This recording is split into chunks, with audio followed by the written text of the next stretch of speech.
Bueno, la fantasía siempre ha sido un recurso humano utilizado a nivel psicológico para poder sobrevivir en medio de momentos difíciles, ¿no? Es como si la mente creara un escenario que no existe para poder evadir la realidad que no nos gusta, que no queremos ver o que simplemente no entendemos. Algo de eso debe haber habido esta semana en el grupo de invitados a la fiesta de Cachagua. No solo la música, los tinglados amorosos de los asistentes, el alcohol y la vista al mar estaban en una dimensión paralela a la de un país que está viviendo la peor pandemia en 100 años.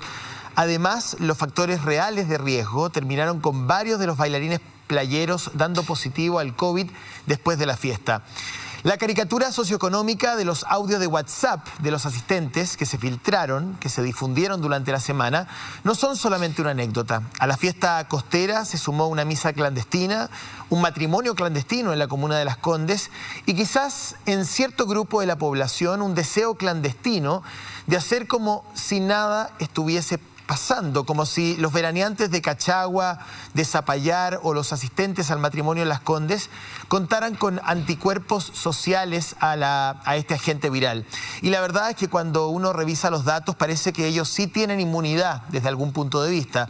Tomando las cifras de muerte por COVID del Departamento de Estadísticas del Ministerio de Salud a la tercera semana de diciembre, las comunas que más presentan muertes son las más populares. Es decir, por una serie de factores sociales, el COVID está matando más a pobres que a ricos en nuestro país. En las comunas populares, el distanciamiento social y la cuarentena muchas veces se hacen imposible. A nivel laboral, por ejemplo, trabajadores del comercio ambulante, temporeros, choferes, reponedores de servicios, feriantes, carabineros, personal del ejército y, por supuesto, funcionarios de la salud están expuestos 24/7 al virus. A ellos nadie los invita a una fiesta y si lo hacen es para regalarse un paréntesis a una realidad que a rato se hace insoportable. En Cachagua lo más seguro es que nadie lo sepa o nadie lo quiera saber, porque no les interesa, porque más entretenidos son los líos amorosos, ¿no?, de este país de las maravillas entre Cachagua y Zapallar, un país donde parece que el COVID no existe, que es un invento de los pobres, los mismos pobres que jamás estarán invitados a esa fiesta. Hoy en Pauta Libre. Esta noche en Pauta Libre analizamos el masivo operativo antinarcótico en una comunidad de Temucuicui, región de la Araucanía, que terminó con un inspector fallecido y al menos 8 funcionarios heridos. Adherentes a Donald Trump asaltaron el Capitolio el pasado miércoles, el mismo día en que se ratificaba a Joe Biden como presidente electo. 5 personas fallecieron durante la manifestación que resultó en la renuncia de Steve Sund, jefe de policía del Capitolio. El líder de la Confederación de la Producción y el Comercio, Juan Sutil, se refiere a la crisis sanitaria y económica, el impuesto a los superricos y a sus dichos sobre los trabajadores en pandemia. La semana estuvo marcada por una masiva fiesta clandestina en Cachagua, por la renuncia de los ministros Monkeberg y Walker para presentarse como candidatos a la constituyente y por el veredicto del juicio por el asesinato de Camilo Catrillanca. Hablaremos de esto con la diputada por el Partido Comunista, Carol Cariola.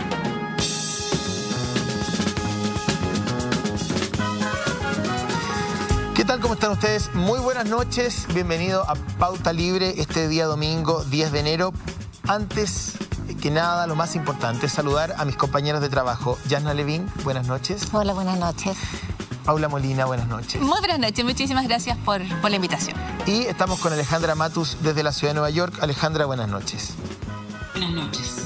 Nuestro editorial de hoy comenzaba con el Cachagua Gate, o esta fiesta realizada a fin de año, ¿no?, y que transgredió todos los factores legales y también sanitarios, y que tuvo, digamos, durante la semana un análisis desde el punto de vista social en relación a quiénes están respetando las normas, quiénes no lo están haciendo, y quiénes están exponiéndose a ser vectores de un agente viral que está matando, y como decía la editorial, estadísticamente demostrado, producto de las comunas que se ven afectadas por las muertes, más a pobres que a ricos. Evidentemente, todos somos, desde el punto de vista clínico, igualmente vulnerables a este virus, a no ser que uno tenga factores de riesgo que lo hacen aún más vulnerable. Pero pareciera que en Chile los factores sociales también constituyen inmunidad. Y probablemente, a raíz de las estadísticas y de los factores, este grupo de muchachos se sienten más inmunes, o lo que es peor, quizás lo son, si uno revisa la capacidad que tienen las clases populares de cumplir con la cuarentena, de cumplir con el distanciamiento social, de cumplir, digamos, con mantenerse en sus casas, feriantes que deben trabajar, carabineros que deben trabajar, choferes que deben trabajar, que nadie los invita a ninguna fiesta, que salen porque tienen que comer. Me gustaría también agregar, y les doy al tiro el paso, los números del día de hoy: 4.181 casos, 59 fallecimientos, y el reconocimiento que hizo también el ministro de Salud a un funcionario de la salud, director del Servicio de Salud del Biobío, el doctor Grant, que yo lo conocí, lo entrevisté algunas veces, un gran hombre que partió luego de agonizar por más de un mes, producto del COVID-19, y que se suma también al jefe de trasplantes de la clínica Indice, al doctor Boltansky, que también falleció ya hace algunas semanas atrás. Dos hombres que entregaron su vida por la salud en nuestro país y que hoy día ya no están, producto de esta maldita pandemia. Esa fue mi introducción, Yasna. Irritante. Irrita, es una petite socialité adolescente, muy inconsciente, quizás de una conciencia inversamente proporcional a sus recursos, pero irrita tanto como la fiesta en Cerrillos, como la fiesta en Macul. No se trata de aplicar un clasismo inverso en esta evaluación. Lo que explica la irritación es el hecho de que son jóvenes que han tenido oportunidades de recreación, a pesar de los embates de la pandemia, que han tenido recursos, acceso a la información. Irrita que son hijos de quienes tienen la responsabilidad de sacarnos de esta pandemia desde el punto de vista económico, político, son hijos de la élite. Y por lo tanto es una demostración más de un pequeño grupo de adolescentes que son tan inconscientes en La Legua como en Las Condes, sí, pero con condiciones, y entiendo tu punto y lo voy a reforzar, con condiciones para poder sortear las dificultades de la pandemia infinitamente mayores, y con acceso a información, a educación y a cultura que debiera convertirlos en agentes de conciencia y en agentes de difusión y de comunicación de riesgo. ¿Cuántos contagios más vamos a estar lamentando el próximo domingo en este programa por causa de esas fiestas clandestinas? En Cachagua ya lo saben. Claro, uno podría decir, a mayores privilegios, mayores responsabilidades de alguna u otra forma, y yo hacía el paralelo en la semana respecto a que no voy a avalar ni a justificar una fiesta en Cerrillos, en Puente Alto, pero cuando tú vives en una casa pequeña, con muchísima gente, cuando tu contrato está suspendido, cuando ganas 100, 200, 300 mil pesos, cuando no puedes hacer distancia social por razones físicas, cuando tienes un puesto en la feria, si me invitan a una fiesta en la esquina, quiero también tratar de pasar por esa situación compleja que estoy viviendo. Pero si yo tengo una casa en la dehesa con una piscina, me puedo quedar en mi piscina con un amigo. No hay para qué irse a Cachagua. Paula Molina. Yo quiero hablar de otros jóvenes, quiero hablar de algo que pasó un poco bajo el radar y que tiene que ver con la PTU, ¿no es cierto? Los jóvenes que están dando la prueba para ver si cumplen ese sueño, esos anhelos de ir a la universidad, un sueño que varios aquí cumplimos, ¿no es cierto? Conversaba esta semana con Ernesto Treviño, que es experto en educación, con estudios en Harvard, y me planteaba que tal como están las cosas hoy en Chile, para 100 de las personas que van a ir a dar la prueba, para 100 de quienes dieron la prueba, a 70 no había que tomarles la prueba. Habría bastado con pedir el informe de los ingresos de su familia o de sus colegios, porque el 70 de ellos entran en función del nivel socioeconómico que tienen. Y los 30, y el otro grupo de 30, que no cuenta con el nivel socioeconómico que garantiza el paso a la universidad, a cumplir los sueños, a poder influir en la vida de la nación, a poder llegar hasta donde tus padres y tus abuelos quizás no llegaron ni soñaron con llegar. Esos 30 son héroes, son heroínas que tuvieron un enorme golpe de suerte o tuvieron una familia que fue capaz de, superando ese destino que estaba escrito en ellos antes de que tomaran un cuaderno, les permite llegar a la universidad. Creo que lo que hay acá y lo que nos recuerda esa cifra, porque esos jóvenes tampoco fueron invitados a la fiesta de Cachagua, tiene que ver con una falla en nuestro sistema educativo que no hemos querido ver y que tiene que ver con esa profunda desigualdad que se sigue marcando, pero también en el sector de los jóvenes de Cachagua, con una educación que no cumple con los mínimos que son en ciencia, por ejemplo, comprender cómo funcionan los contagios, en biología, y comprender que somos parte todos de un solo sistema y que allí donde me contagio yo, voy a contagiar a una persona que a lo mejor trabaja en mi casa o una persona que vive con la persona que trabaja en mi casa, con alguien que fue a hacer el jardín o con mi abuelo o con personas más vulnerables.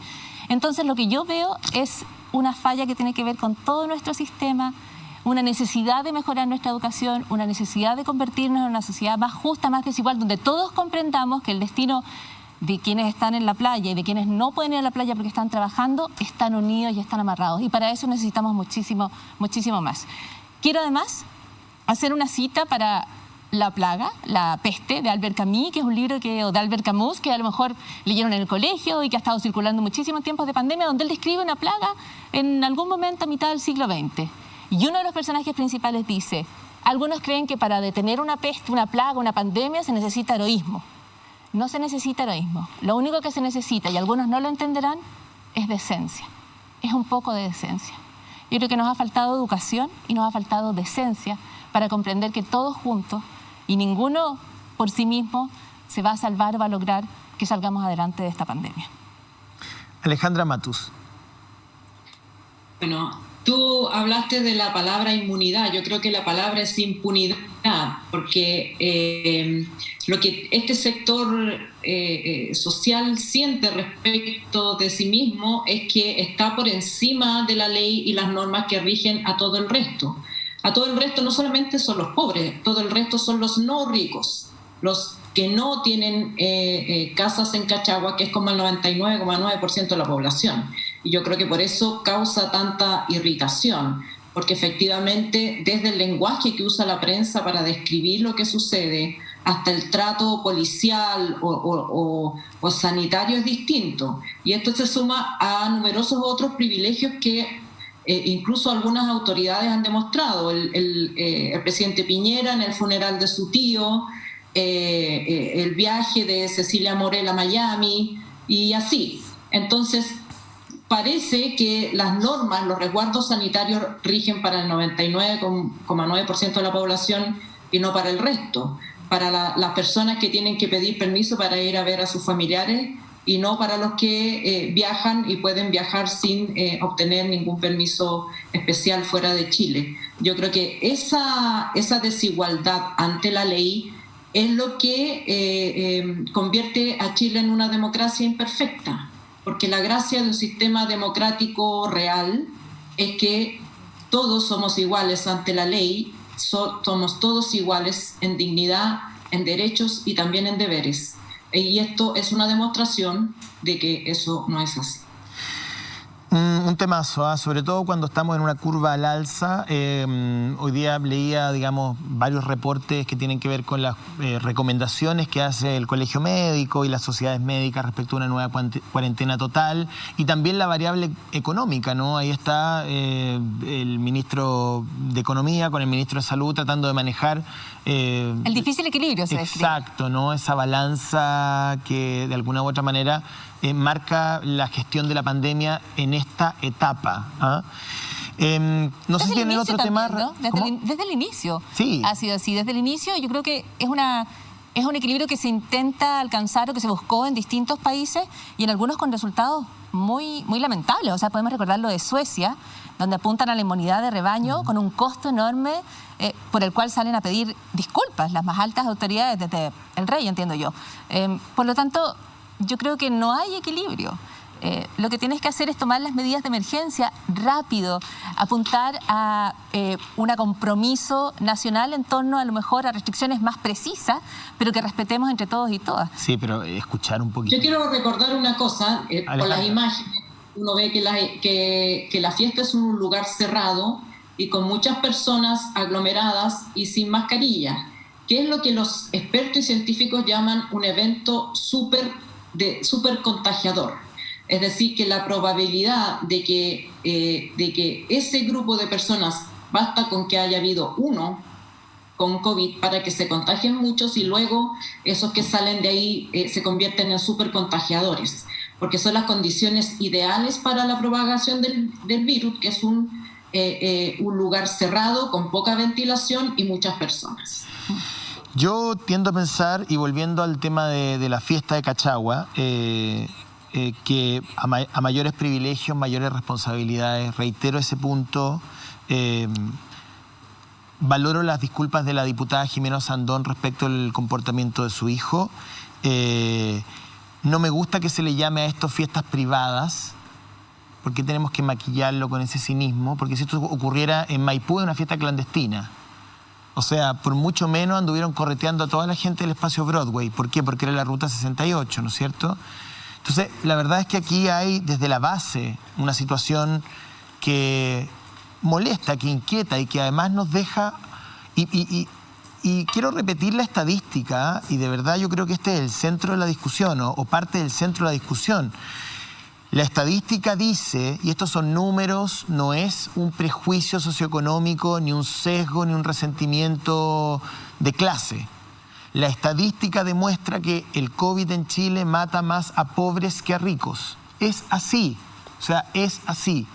Si uno revisa el documento del DEIS, que trae todo un informe a la tercera semana de diciembre, no he mirado las últimas 3 semanas, no creo que se haya modificado sustancialmente, tú te das cuenta que la mayoría de las muertes están en Puente Alto y de ahí hacia abajo. La comuna de Las Condes debe aparecer 5ª o 6ª. ¿Ah? Por lo tanto, exponerse a ser agente, a ser vector de un agente viral que va a terminar matando a otros, que además lo pasan peor que tú, me parece súper miserable. Disculpen que lo diga.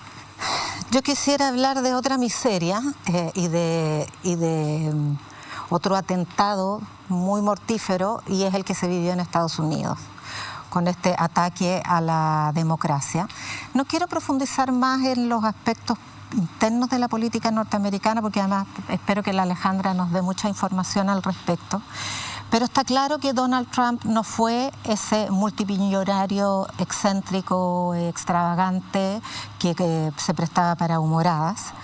Donald Trump es parte de una peligrosísima ola populista, ultranacionalista de derecha que está azotando el mundo, que está en Brasil con Bolsonaro, que al día siguiente del ataque al Capitolio empezó a escribir el mismo guión que Donald Trump, anunciando que iba a ser víctima de fraude el 2022 cuando le toca enfrentar elecciones. Está Duterte en Filipinas, está Erdogan en Turquía, está Orbán en Hungría. Y hay algunos por acá también. Si no te vayas tan lejos, Yanna. No me provoques. Están partidos políticos como Vox en España, Salvini en Italia. Son personas que pretendieron dejar que se murieran ahogados en el Mediterráneo los refugiados, porque los refugiados son personas indeseadas para esas sociedades. Es una ola populista de ultraderecha que está socavando la democracia, con una ideología exactamente igual a la de Donald Trump, pero que además está socavando la dignidad humana, con un discurso xenófobo que desprecia a las personas por su raza, por su color, por su apariencia, con un discurso misógino que desprecia a las mujeres y que alienta el machismo de género, el machismo violento y la violencia de género. Y son personas que además atentan contra el planeta, porque son sujetos cuyos liderazgos descreen de la ciencia, niegan el calentamiento global, descreen de los tratados y convenios internacionales que han permitido que el mundo se ponga de acuerdo para evitar que continúe subiendo la temperatura en el universo. Es lo que hizo Trump y es lo que esperamos que revierta Biden, si es que logra el retorno al Tratado de París. Entonces es una ola que esperemos que no llegue a Chile. Hay algunos brotes todavía muy verdes, espero yo. Pero tengo la impresión de que estamos más bien en presencia de buenas noticias. Estamos en un proceso constituyente que ha canalizado esa ola de afección que significa aquello que alienta el populismo ultranacionalista. Déjame terminar esa idea. Punto, sí. Aquello que alienta el populismo ultranacionalista, ¿qué es? Es la desigualdad, es el discurso de odio, es el uso abusivo de las redes sociales, es la corrupción. Ese es el caldo de cultivo que ha generado, que ha sido propicio para el levantamiento de estos liderazgos populistas o de estos movimientos de ultraderecha nacionalistas en Europa. En Chile tenemos desigualdad, tenemos corrupción, tenemos discursos de odio, pero afortunadamente tuvimos un movimiento social que encauzó ese odio en una senda democrática, en un proceso constituyente que yo veo con mucho optimismo a partir de los últimos datos, y con esto termino, José Antonio, porque me he enterado que hay 500.000 de personas que patrocinó candidaturas independientes para la Convención Constitucional. 500.000 de personas es 100.000 más de las que firmaron por los partidos políticos cuando tuvieron que reficharse en el año 2017. O sea, hay más interés en propiciar candidaturas ciudadanas, y yo prefiero decir ciudadanas más que independientes, porque el concepto independiente no dice mucho, dice que no son de partidos nomás, y al decir que no son de partidos dice que no son los defectos que le encontramos a los partidos. Y que fueron y entregaron su patrocinio para que se inscribieran en el evento de mañana, que vamos a tener trasnoche para inscripción de candidaturas. Y yo espero que esas candidaturas ciudadanas que tienen estos patrocinios también existan en los partidos políticos, claro, porque también hay que buscarlos ahí. Y que también permitan proteger o sanar a los partidos políticos de estos vicios, porque también abunda el populismo nacionalista allí donde no hay un sistema de partidos políticos sano. Y hay que cuidar. O donde lo hay. O sea, hoy día la columna, yo estoy 100% de acuerdo con Daniel Matamala hoy día en la tercera, que da en el punto. O sea, porque Trump llegó donde llegó gracias al Partido Republicano. O sea, los partidos políticos tradicionales utilizan como marionetas a estos entes populistas, a estos actores populistas, para mantener sus cuotas de poder, y después esta marioneta se le transforma en un monstruo que no puede controlar. Y eso es lo que ha ocurrido con Trump, y eso es lo que ha ocurrido con Bolsonaro también, y eso es lo que ha ocurrido con muchos otros. Bueno, Daniel Matamala lo lleva al escenario local y hace una comparación ahí de los pactos de la centro-derecha con el Partido Republicano, por ejemplo. Yo no sé si llegaría tan lejos, pero creo que él tiene un punto ahí. O sea, ¿cuán responsable del delirio de Trump es Trump? ¿Y cuán responsable del delirio de Trump es el Partido Republicano que lo puso donde él está ahora? Alejandra Matus. Sí, te agradezco mucho el interés en Estados Unidos. Creo que ha estado bien cubierto por lo que dice Yanna, lo que dices tú. Yo quiero hablar de otro tema. Vamos, dígame. Quiero hablar de los niños y jóvenes de la Araucanía sometidos a este acto de violencia del Estado con precedentes, sin precedentes en la Policía de Investigaciones, que parece que haber tomado la posta de Carabineros, en hacer estos operativos propagandísticos, enviar a 800 funcionarios vestidos con vestidura militar para incautar, según lo que se informa, porque tampoco no consta nada, 1.200 kilos de marihuana. Hoy día otra información decía que son 700 kilos, y un par de armas. Es a todas luces un acto absolutamente desproporcionado, políticamente, diría yo, estúpido. Es estúpido mandar el mismo día, tomar la decisión política del mismo día que se lee el fallo por el caso Catrillanca, a la misma zona donde él vivía, maltratar a su esposa, a su madre y a su hija de 7 años, con cualquiera que sea la excusa que se haya dado para ese acto. Y me parece que las autoridades políticas que tienen que haber visado este operativo, no se mandan 800 efectivos de investigaciones a ninguna parte del país sin que el ministro del Interior lo vise y sin que el ministro del Interior le pregunte al presidente, supongo. Si lo hizo el director de investigaciones por cuenta propia, también me parece que con mayor razón tendría que dar explicaciones. Alejandra. Pero esto me parece un castigo a un sector de la población con una excusa barata y que, según la propia información que entrega la policía, y vuelvo a decir que que también me parece dudosa porque ya estamos acostumbrados a los montajes y yo mientras no vea evidencia concreta no tengo manera de creer que lo que se dice es cierto. Me parece que aún siendo cierto estos 1.200 kilos de marihuana, no tiene ninguna proporción esta actuación de agentes del Estado. Alejandra, bueno, qué bueno que tocas el tema, porque yo puse este tema durante la semana, desde esa misma óptica, digamos, el día que esto ocurre.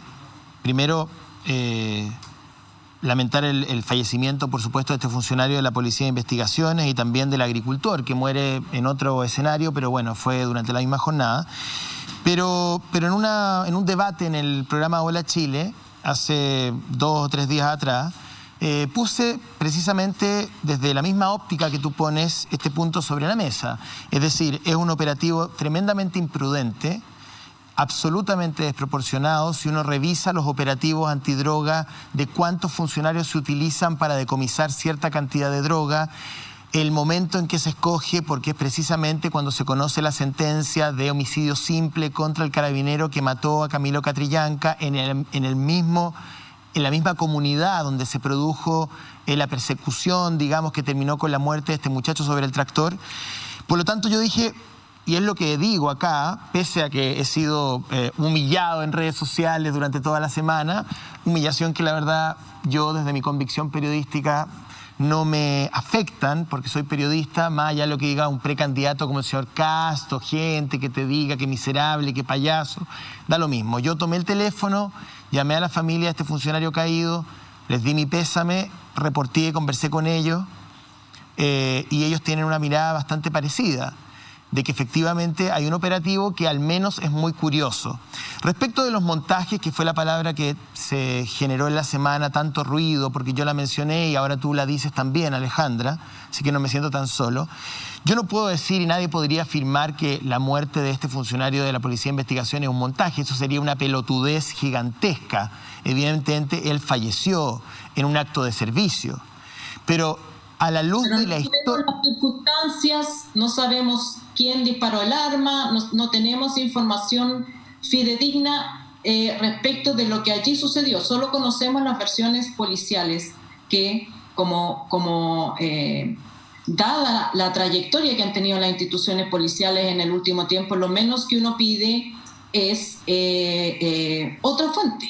Eso es lo que yo quise decir. Tiene que poner en duda lo que hace la policía, sobre todo si es con este despliegue, esta puesta en escena absurda y sobre todo avasalladora de los derechos de las personas. Si una persona comete un atentado o lo que sea, un acto, pongamos los casos Lavín y Delano, ellos cometieron delitos, pero no porque se haya cometido esos delitos graves contra el Estado, la democracia, el Estado de Derecho, no va la policía y rodea a la dehesa y ni se dejan caer con helicóptero en toda la dehesa suponiendo que ya que ellos viven ahí son todos responsables o todos sospechosos. Y eso es lo que ocurre en la Araucanía. Hay supuestamente un delito que se está investigando según ellos desde mayo, o sea, por lo tanto sabían exactamente, debían saber, digamos, si estaban investigando tanto tiempo, cuánto era la droga que se estaba cultivando ahí, y por lo tanto podían planificar una acción policial sin violar los derechos humanos de todos los demás. Alejandra, pero ¿tú coincides entonces con el planteamiento que yo hice durante la semana? Coincido porque si fuera un accidente, ya el presidente tendría la renuncia al director de investigaciones. Si la autoridad política lo autorizó, lo hizo a sabiendas de que ese mismo día se leía el fallo y lo hizo a sabiendas de la cantidad de gente que se iba a mandar para incautar 1.200 kilos de marihuana, que es una cantidad que en cualquier otro lugar del país significa destinar 5 funcionarios. Entonces, desde haya existido o no el delito, que espero que eso se aclare en algún momento por alguna investigación independiente, vuelvo a decir, todo el montaje es un montaje, la forma en que se actúa para ese objetivo policial. Quiero darle la palabra a mis compañeras. La idea no es hacer de esto un relato personal. sino que más bien debatir respecto del tema, pero yo me hago cargo de lo que digo. ¿Y cómo lo digo? Me hago cargo y pido disculpas cuando hay que pedir disculpas. Y cuando creo y tengo la convicción de que lo que digo tiene una arista de verdad, la defiendo porque soy periodista. Paula y Yasna, no sé si tienen ustedes algo que agregar. Sí, yo quiero partir con la imagen de una niña de 7 años rodeada, acordonada por 3 funcionarios de investigaciones que, según su propia declaración, una vez que detienen a la madre y a la abuela, no podían dejar que quedara sola en la vía pública. La niña no iba a quedar sola en la vía pública. Ellos la iban a dejar sola en la vía pública en una detención que a mí también me parece, respecto a la cual nos faltan todavía muchísimos antecedentes. La imagen de esa niña, a mí me parece, es una herida en Chile y no es una herida fresca, reciente, sino que se extiende hace demasiado tiempo y habla de la vulnerabilidad de los menores en la zona de la Araucanía en el marco de esta serie de operativos de los cuales nos falta muchísimo por saber para poder tener una imagen más clara, para que la ciudadanía, la opinión pública tenga una imagen más clara respecto a lo que está pasando. Yo creo que cuando se vive una jornada como la que se vivió ese día, donde la condena por homicidio simple contra el ex sargento Carlos Alarcón por el homicidio de Camilo Catrillanca pasa prácticamente desapercibida en medio del resto de los hechos que escandalizan, preocupan y duelen, a mí me parece que marca un día donde en el menor de los casos hay una combinación de falta de inteligencia, quizás diseño político, quizás mala intención. No podemos descartar que en esa combinación letal tuvimos un día para el olvido. No solo la imagen de la niña de 7 años flanqueada por la Policía de Investigaciones, cuestión que ningún niño en ningún lugar del mundo debería encontrarse en esa situación. No veo que amerita, que podría haber hecho una niña de 7 años, quienes son padres o madres o han visto un pequeño de 7 años, saben de qué manera es una persona a la cual se debe proteger y en ningún caso acordonar ni rodear.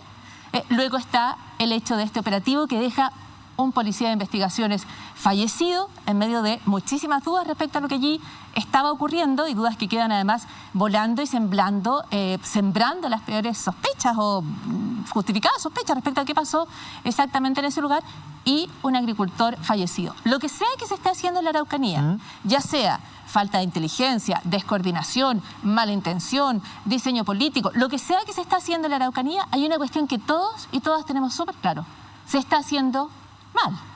Y la jornada del 7 de enero solo lo refuerza. Y el ingreso del narcotráfico... Perdón. Yo también lamento la muerte de las 2 personas, pero quiero decir que esta persona que falleció, que le decimos agricultor, era un militante de Patria y Libertad, es una persona que fue colaborador de los servicios de inteligencia durante la dictadura, y me parece, digamos, nada justifica una acción violenta en su contra, pero me parece que usar el adjetivo agricultor para definirlo no es suficiente. Yo solamente lo pasa a Yasna, tenemos que ir al corte porque está muy interesante la discusión, pero quiero decir una cosa: la responsabilidad de todo lo que está ocurriendo en la Araucanía es exclusivamente de la incapacidad del Estado de Chile de dar una respuesta política, empática, sensata y justa con los pueblos originarios de nuestro país. Yo no voy jamás a avalar a que se relacione el crimen organizado con el movimiento indígena. No lo voy a avalar nunca. He hecho muchas investigaciones, he leído muchísimo del tema, he conversado con gente en la zona y efectivamente hay narcotráfico, efectivamente hay delito, pero creo que una cosa y la otra deben ir absolutamente en paralelo, porque eso habla de nuestra propia dignidad en relación a cómo entendemos nuestra historia. Yasna. Lo que pasa, José Antonio, es lo que tú mencionas, son fenómenos que parasitan del conflicto político indígena. Hay un conflicto político no resuelto de larga data, con irresponsabilidad de muchos gobiernos de distinto signo, y el narcotráfico, la delincuencia, el robo de madera, son fenómenos que parasitan de ese conflicto político y por lo tanto, mientras no se resuelva el conflicto indígena, la reivindicación del mundo indígena, no se van a resolver, por tanto, los pequeños parásitos que orbitan en torno a él. Lo que vimos el otro día, además, a mí me parece que es lo más cercano a lo que se llama o se solicita como militarización de la Araucanía. porque fue un operativo policial, pero completamente militarizado en su forma, en su logística e incluso en el desenlace fatal que tuvo, a pesar de que no era el objetivo obviamente buscado. Y me recuerda el peligro al que nos podemos ver enfrentados por situaciones similares en otras partes del mundo y en otros momentos de la historia, pero no tan antiguos, como masacres brutales que se han producido cuando los militares intervienen en conflictos indígenas, porque los militares son personas que están formadas para la guerra y en las guerras se propina el mayor daño posible. Cuando personas preparadas para propinar el mayor daño posible a su enemigo se ponen enfrente de una comunidad indígena en conflicto social, generan el mayor daño posible. Exacto. Y si no, pregúntenle a las víctimas del genocidio en Guatemala durante la Guerra Civil del 81-82, o pregúntenle a la comunidad indígena de la Amazonía peruana en la matanza de Bagua o Baguazo.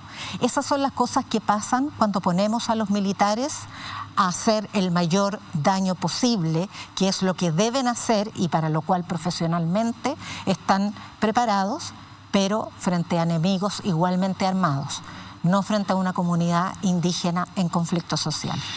Yasna Levin, Paula Molina, Alejandra Matus, conversamos con Juan Sutil, que ya está aquí con nosotros, va a entrar al estudio luego del corte. Podríamos decirte que llevan 24 años en el mercado del manejo de plagas, que crearon el programa 3E Evoluciona Eliminando Ecológicamente, programa que educa a sus clientes para que en conjunto logren mantener sus espacios libres de plagas, virus y bacterias. Podrían decirte mucho más, pero lo más importante es que están aquí para ayudarte. Se trata de Fulpi, manejo integrado de plagas. Más información en su completa página fulpi.cl. Agradecemos a nuestros tuiteros leales que nos hacen trending topic todos los días domingo y leo yo habitualmente, digamos, durante el programa cuáles son sus inquietudes, preguntas y lo tratamos de incorporar en la medida de lo posible en nuestra pauta del día. Además, ¿sabías que Mora Pavich Odontología nunca dejó de atender en pandemia? La vocación de servicio de un equipo comprometido los mantuvo atendiendo las urgencias y necesidades dentales impostergables de miles de sus pacientes. Tomaron todas las medidas de seguridad basados en la evidencia científica y normativa. Fueron un pequeño aporte al sistema de salud. Ahora, más que nunca, los invita a retomar sus tratamientos dentales con los mejores estándares de seguridad. Puedes ingresar a morapavich.cl y de esa manera podrás agendar tu próxima cita. También te puedes contactar al siguiente teléfono, 22-656-9060, 22-656-9060. Maxito, no se suba tanto, que queda así con el cartel, ¿eh? Así. Ya. Vamos a conversar con el primer entrevistado de la noche. Se trata del presidente de la CPC, don Juan Sutil, que se encuentra junto a nosotros. Estamos con Yasna Levin, con Paula Molina, con Alejandra Matus a través de Zoom, que está en Nueva York. Gracias por venir a nuestro programa, don Juan. Muchas gracias. Y aprovecho a saludar a la Yasna y a la Paula y a la Alejandra. Quería partir por un análisis general, ¿no?, de la situación en la cual está el país y cómo el sector empresarial ve lo que va a ser una recuperación económica que va a estar cruzada por la constitucional, cruzada por las elecciones de alcalde, gobernadores regionales, la presidencial también. O sea, es un año en términos, digamos, políticos muy convulsionado y sabemos que cuando eso ocurre, esa ecuación siempre tiene una incidencia en la economía. ¿Qué análisis hacen ustedes desde el mundo empresarial respecto a lo que se ve en el 2021? Bueno, primero hay que hacer un análisis de lo que nos ocurrió el 2020. Hemos tenido una crisis económica muy severa. Hemos perdido casi algo más de 2 millones de empleos, que se han recuperado ya aproximadamente cerca de 800.000. Y eso tiene mucha dolor para mucha gente, para muchas familias. También hay que decir que junto con eso hemos tenido una caída en la economía producto de las medidas que se han tomado para proteger la salud de todos los chilenos.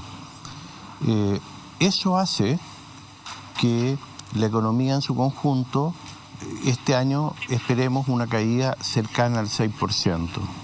Sin embargo, estamos frente a un escenario relativamente positivo donde la proyección para el 2021 es que debiéramos recuperar entre un 4,5% y un 5,5% de esa pérdida.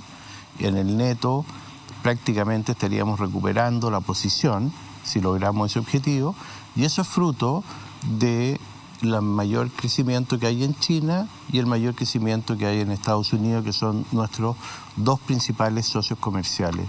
Asociado a eso, el precio del cobre, que es muy importante para el desarrollo y el crecimiento de las exportaciones y la recaudación fiscal. Ahora, en ese contexto ya voy con las chiquillas una pregunta adicional. Usted describe un escenario bien complejo, ¿no? Sí. Lo que nos pasó el 2020 y lo que viene el 2021, con una recesión además a nivel internacional, con un desajuste en el valor de los commodities, que se recuperan y caen, en fin. Y que para las familias chilenas, sobre todo aquellas familias trabajadoras, ha sido tremendamente complejo. ¿Qué está dispuesto a hacer el mundo empresarial por esas familias, para ayudarlas en un año que lo más seguro sea muy complejo? ¿Qué están dispuestos ustedes a comprometer, a poner sobre la mesa? Bueno, yo creo que nosotros hemos redoblado las empresas, que las empresas las hacemos los trabajadores y los empresarios, hemos redoblado todo nuestro esfuerzo por avanzar, crecer, mejorar y dar mejor recuperación y trabajo.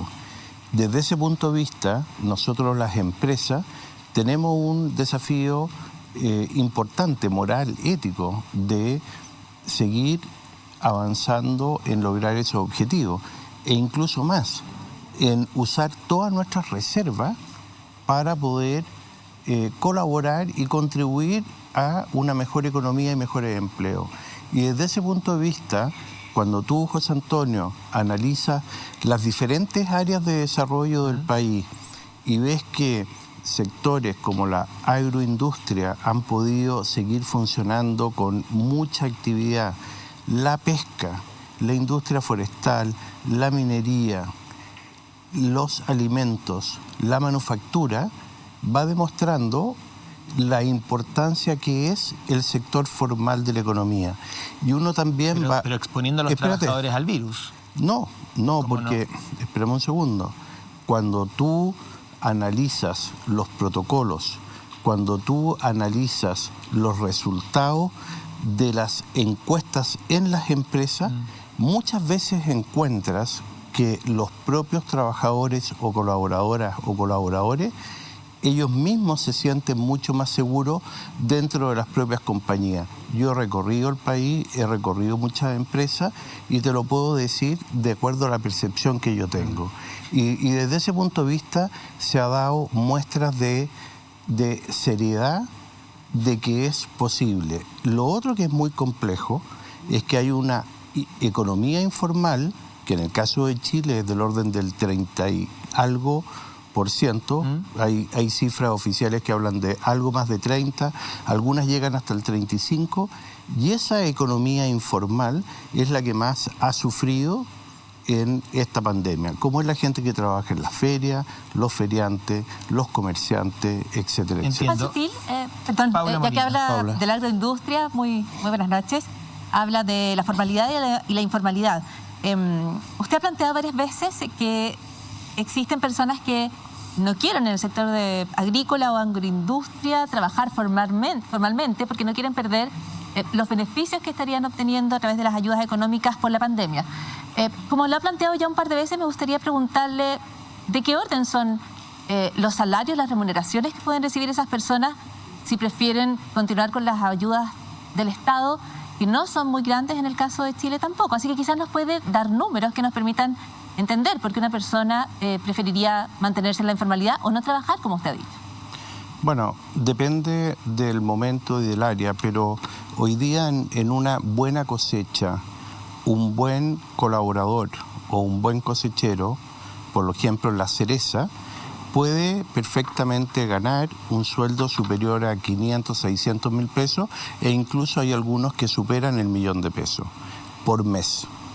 Personas que trabajan, perdón, ¿en qué área de la cosecha? En el área de la cosecha, o sea, en la cosecha misma de los árboles que se trabajan normalmente entre las 7 de la mañana y la 1:30, 2 de la tarde, porque después la fruta tú no la puedes cosechar por un problema de presión, porque la temperatura no te permite que esa fruta llegue en buenas condiciones a el packing.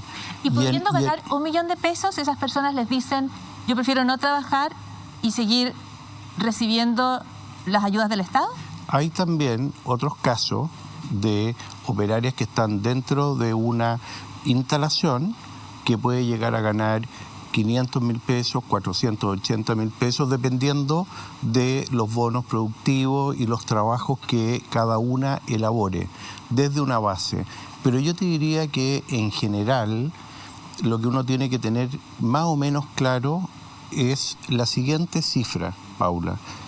En Chile, el sueldo promedio de Chile es aproximadamente 700.000 pesos, 680 según la última cifra, para ser bien exacto. ¿El sueldo promedio? El sueldo promedio. ¿De verdad? De verdad. El promedio incorpora los altos sueldos. Hay que el 70% de la población gana menos de 500. Pero déjame terminar, Alejandra, por favor. Sí. Y de eso hay en la empresa formal, eso, el promedio está cercano a los 800.000 pesos, 790 y algo.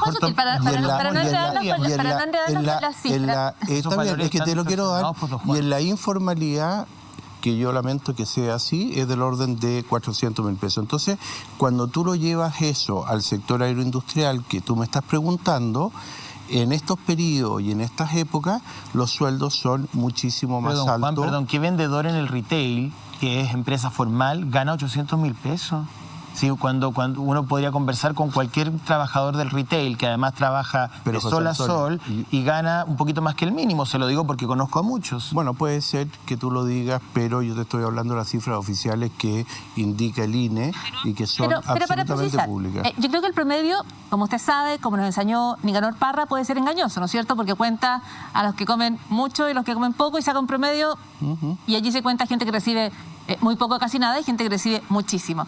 Pero a la pregunta puntual, para precisar sus dichos respecto a que hay personas que no quieren trabajar en el sector agroindustrial porque prefieren recibir los fondos del Estado. ¿Quiénes son esas personas? ¿Cuántas son esas personas? Mire, hay muchos casos y hay muchos lugares que tú lo puedes reportear, yo te puedo acompañar. Y es el que hace la afirmación. Entonces, cuando dice muchos casos y muchos lugares, te lo digo porque puede generar una confusión razonable, pensar que las personas no quieren tener un salario para recibir beneficios del Estado, que son pequeños, son muy pequeños. Pero, Paulo, mira las realidades. Hay empresas que no han logrado superar el 70% de dotación, otras el 80%, otras han llegado al 85%. En este minuto hay predios que han tenido que abandonar parte de la superficie porque no hay con quién cosechar. Y por eso me preguntas cuánto ofrecen de remuneración para que las personas pero yo te puedo decir, no trabajar. Yo te puedo decir una cosa. Nosotros tenemos un cultivo orgánico de espárrago y hemos llegado a ofrecer hasta 70.000 pesos diarios para poder contar con la cantidad suficiente de colaboradores para poder hacer las labores. Y eso está ocurriendo y yo creo que es bueno que de alguna forma los ingresos suban. Yo creo que es positivo, eso ayuda a mucha gente. Ciertamente. Lo que no es bueno es dos cosas que obviamente para mí hubiera sido mucho más fácil no decir. Pero yo creo que las cosas uno las tiene que decir como son. Pero usted entiende que eso puede ser ofensivo para muchas personas. Yo lo que dije era que hay personas que prefieren mantener la informalidad para percibir los subsidios que el Estado está otorgando. Y eso es una realidad, tú lo puedes reportear y lo puedes ver. Ciertamente, y nuevamente, pero no quiero que sigamos en este loop constante, mi pregunta es ¿cuánto se ofrece a esas personas que prefieren recibir las ayudas del Estado, que son, sabemos, todavía muy insuficientes? Bueno, pero creo el ingreso familiar de emergencia durante 5 meses fue 100.000 pesos por cada persona que vivía en un hogar. Si un hogar tiene 4 personas, pueden ser 400.000 pesos. Si un hogar tiene 5 personas, son 500.000 pesos. Y a su vez, a eso hay otros subsidios que también son percibidos. Ahora, ¿por qué deberíamos estar esperando subsidios del Estado? Si la verdad es que, a ver, el trabajo... En pandemia, sí. Pero es que en pandemia o no en pandemia... Bueno, pero saquemos la pandemia. O sea, el punto es que en un país que busca medianamente una justicia social, creo yo, no sé, a lo mejor ustedes tienen otra mirada, pero el resultado de mi trabajo, sea cual sea, debería permitirme financiar mi operación mensual, pues, Paula. Bueno, ese es el punto, pues, don Juan. Por supuesto. Entonces, la mayoría de los chilenos, yo no sé qué cruzan ustedes de valores, porque yo no sé cómo el promedio va a ser 800, 600, creo que son valores. ¿Puedo aportar un dato a esta discusión que yo creo que ayuda a ponerla en perspectiva? Las cosechas duran 2 meses, 3 meses, y una persona que gana 1 millón de pesos, que puede ser un sueldo muy deseable, en enero, va a estar 7 meses cesante. Entonces, tiene que prorratear el ingreso de 3 meses en 12 meses. No es tan así, Alejandra, porque después viene tendrá otro ingreso, pero no va a tener, podrá conmigo que no va a tener ese mismo ingreso en marzo. Está bien, pero después tú tienes los trabajos de raleo, tienes los trabajos de POA, tienes los trabajos de formación de los huertos. Por lo tanto, el trabajo no es de 2 meses o 3 meses en general. Pero por ese trabajo no se paga 1 millón de pesos. Esos trabajos son más baratos, porque además tengo entendido que y usted me corrige si no es así, se contratan a estos trabajadores por temporada, por eso se llaman temporeros o reciben ese nombre. Usted contrata a personas con ese sueldo maravilloso por 3 meses y después, si se abre otro trabajo, los vuelve a llamar, pero no los tiene en una planilla todo el año o les ofrece contratos anuales o indefinidos. Lo que ocurre en la agricultura, Alejandra, para que lo entiendas, es que los cultivos son en diferentes momentos, en diferentes etapas. Se cosechan unas frutas en enero, otras en diciembre, otras en noviembre, otras en febrero, otras en marzo, otras en abril, otras en mayo. Y esa actividad, esa labor, la van realizando personas que son profesionales de este trabajo, que sí lo hacen muy bien, que sí son gente que está muy bien calificada para sus labores, y eso les permite tener buenos ingresos. Tanto es así, Alejandra, que si tú fijas lo que ocurrió del punto de vista del estallido social, ese estallido social no estuvo presente en el sector agroindustrial ni en los campos, y yo creo que en buena medida es gracias a que los ingresos son superiores hoy día en los sectores rurales que en los sectores urbanos. Y entonces usted sostiene que esas personas que están tan bien pagadas todo el año prefieren no tener contrato a cambio de recibir los subsidios del Estado. Yo estoy constatando un hecho, Alejandra, que es público, que tú lo puedes reportear, donde hay muchas empresas, vuelvo a reiterar, que no han logrado en un año como este, bajo estas condiciones, la dotación total, entre otras cosas, por 3 factores. El primero, porque hay el legítimo derecho de las personas a proteger su salud, y hay algunos que pueden querer no trabajar por esa razón, y a mí me parece que es razonable. La segunda razón es por la que yo indico, y la tercera razón es porque no hay inmigración laboral, que siempre ocurre, que existe desde Bolivia y desde Perú. Sí, es que llama la atención porque el ingreso familiar de emergencia se estableció justamente para que la gente no tuviera que ir a trabajar. Fue un mecanismo para garantizar la cuarentena. De hecho, su tardanza es una de las razones que la comunidad científica identifica como uno de los factores que precipitó el aumento de los contagios. Pero esta declaración sobre las dificultades para conseguir las dotaciones en esta faena, usted las hizo en noviembre y el IFE se acabó en octubre. De hecho, ahora se va a reactivar cuando haya cuarentenas y solo en las comunas en que estas cuarentenas se activen, en la eventualidad de que sean dinámicas. A mí me llama la atención, Juan Sutil, porque usted ha sido muy entusiasta en defender la salud de la economía, entiendo que no hay ninguna contradicción con la salud de las personas y entiendo que usted lo tiene sumamente claro. Pero cuando esto comenzó a llegar a mediados de marzo, usted fue tan enfático en decir que había que mantener la economía abierta que llegó a decir que el virus podía morir a los 25 grados de temperatura y que por lo tanto eso nos daba una cierta inmunidad respecto del peligro del contagio. Yo quisiera preguntarle de dónde sacó esa información, por qué la sostuvo en ese minuto. Me imagino que, entiendo, es un periodo en que poco sabíamos del virus. No, pero cuando se entrega esa información... Te lo explico al tiro. Sí. Es información que es pública, donde hay algunas personas o científicos que decían que sobre ciertas temperaturas, para ser preciso, 27 grados o más, habían algunas personas que afirmaban que eso ocurría y que era positivo porque el sol tendía a eliminar el virus. Y el calor y el sol lo hacía. Había otros que decían que era sobre 30, otros sobre 37. La evidencia científica no la podemos conocer. Pero cómo no, si hoy día estamos a 33 grados todos los días y hay 4.100 casos. Está bien, pero es que espérame un segundo, José Antonio. Pero pero espérame un segundo. Lo que estoy diciendo es que la evidencia científica no está definida a qué temperatura en un ambiente común y corriente puede ocurrir. Lo que le quiero preguntar es, lo que estamos viviendo hoy día, ¿no le demuestran que esos documentos, paper o señores que escribieron eso estaban equivocados? O sea, porque no, si fuese como usted dice o como decía esa evidencia científica, evidentemente Antonio, hoy día no tendríamos COVID. Oye, mira, yo pido un poco de empatía.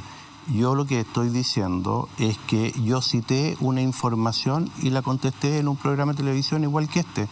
Y por lo tanto, eso es lo que yo dije y en su minuto es lo que afirmaban terceras personas. Entonces, yo no veo por qué se me quiere enjuiciar por haber dicho eso. Entonces...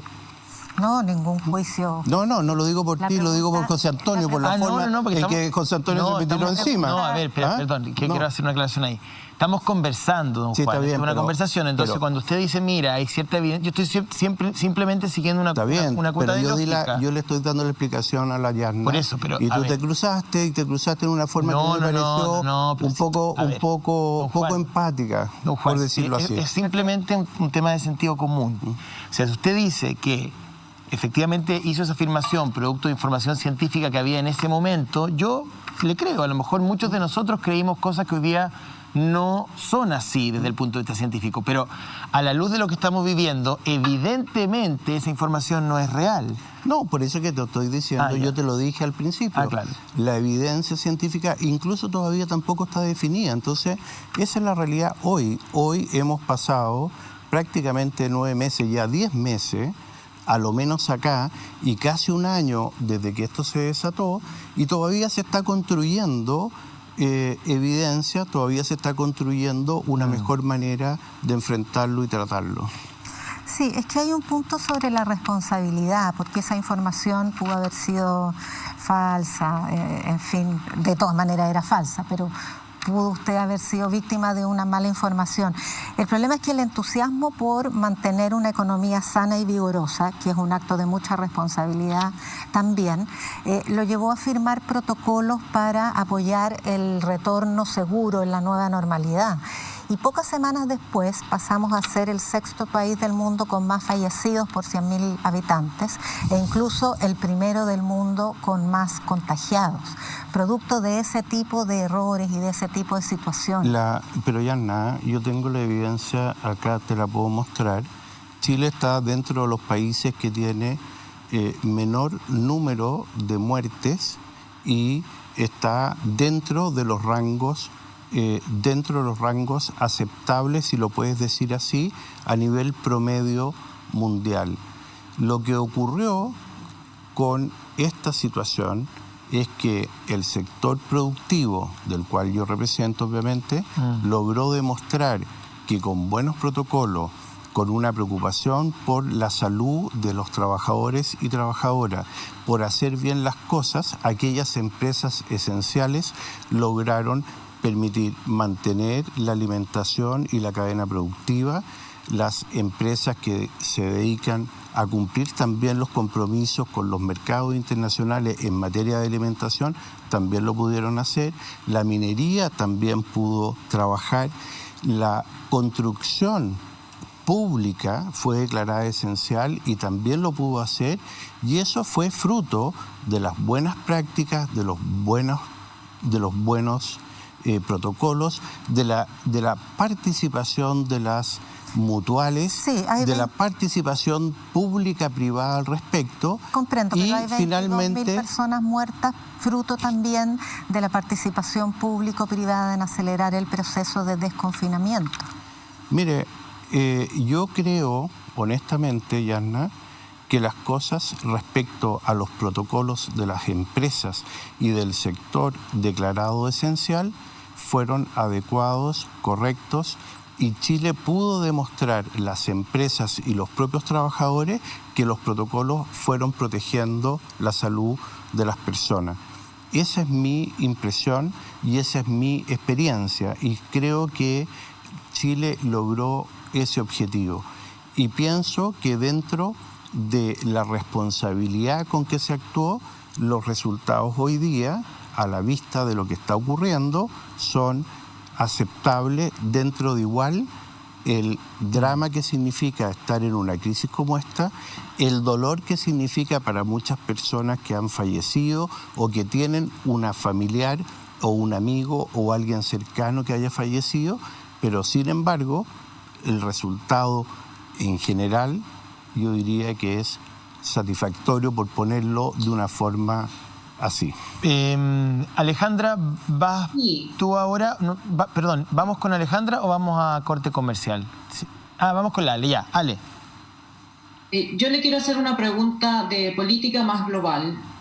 Usted, como todos los chilenos y chilenas, ha sido testigo del descontento de la sociedad chilena con la actual estructura política, social y económica, manifestada en el llamado estallido del 18 de octubre, que derivó en un plebiscito.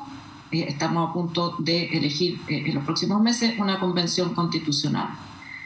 Usted, ¿cuáles son sus reflexiones respecto de la responsabilidad en ese descontento de la conducta de las empresas que funcionan en Chile, tanto chilenas como extranjeras? ¿Cuál es la responsabilidad del actual sistema económico en ese descontento?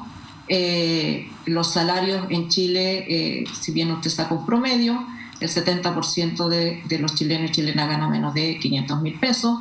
Usted también ha mencionado que hay un enorme sector informal, eso se llama falta de desarrollo, actividad productiva capaz de emplear a las personas, se llama mal sistema de educación que no permite que las personas tengan una educación adecuada para agregarle valor a lo que se hace en el país. ¿Usted cómo lo ve? Bueno, primero me gustaría poder ponerlo en un contexto. Chile tiene aproximadamente 32% de la fuerza laboral informal, México tiene un 52%, Perú tiene un 73%, Argentina está cercano al 60%. Para ponerlo en ese contexto, Chile tiene un sueldo mínimo de 300 y fracción mil pesos, que es exactamente 25 veces sobre el sueldo mínimo o lo que gana un médico en otras latitudes como Venezuela, Venezuela o Cuba u otros países. Por lo tanto, si lo miramos en ese contexto, por supuesto que nosotros tenemos que hacer más. Tú tienes razón en que nosotros tenemos que generar mayor valor agregado y mayor valor a la cadena productiva, que eso permita que muchas personas, como tú bien mencionas, tienen que ganar mejor. Sin embargo... Y pagar más impuestos también. También. Sin embargo, Chile, así todo, ha logrado derrotar la pobreza desde un 70% que hemos tenido en los últimos 40 años a algo menos del 10%. Hay mucho que hacer, hay una clase media muy frágil y quedó demostrado claramente. Y creo que nosotros tenemos que redoblar los esfuerzos. Ahora, yendo directamente a la pregunta que usted me hace, yo creo que toda la sociedad en su conjunto y nosotros los empresarios, lo que yo represento también, tenemos que asumir nuestras responsabilidades.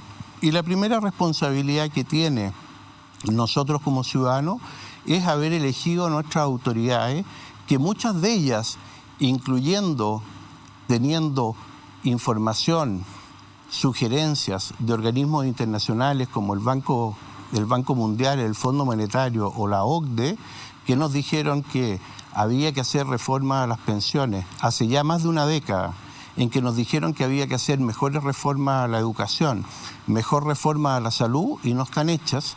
Yo creo que eso es muy importante reconocer, porque ahí está gran parte de los problemas. Y en el caso del sector empresarial, todos sabemos y tenemos que lamentar hechos que, por cierto, son rechazables y incorrectos. Y los conocemos, como son los casos de la colusión o la información privilegiada.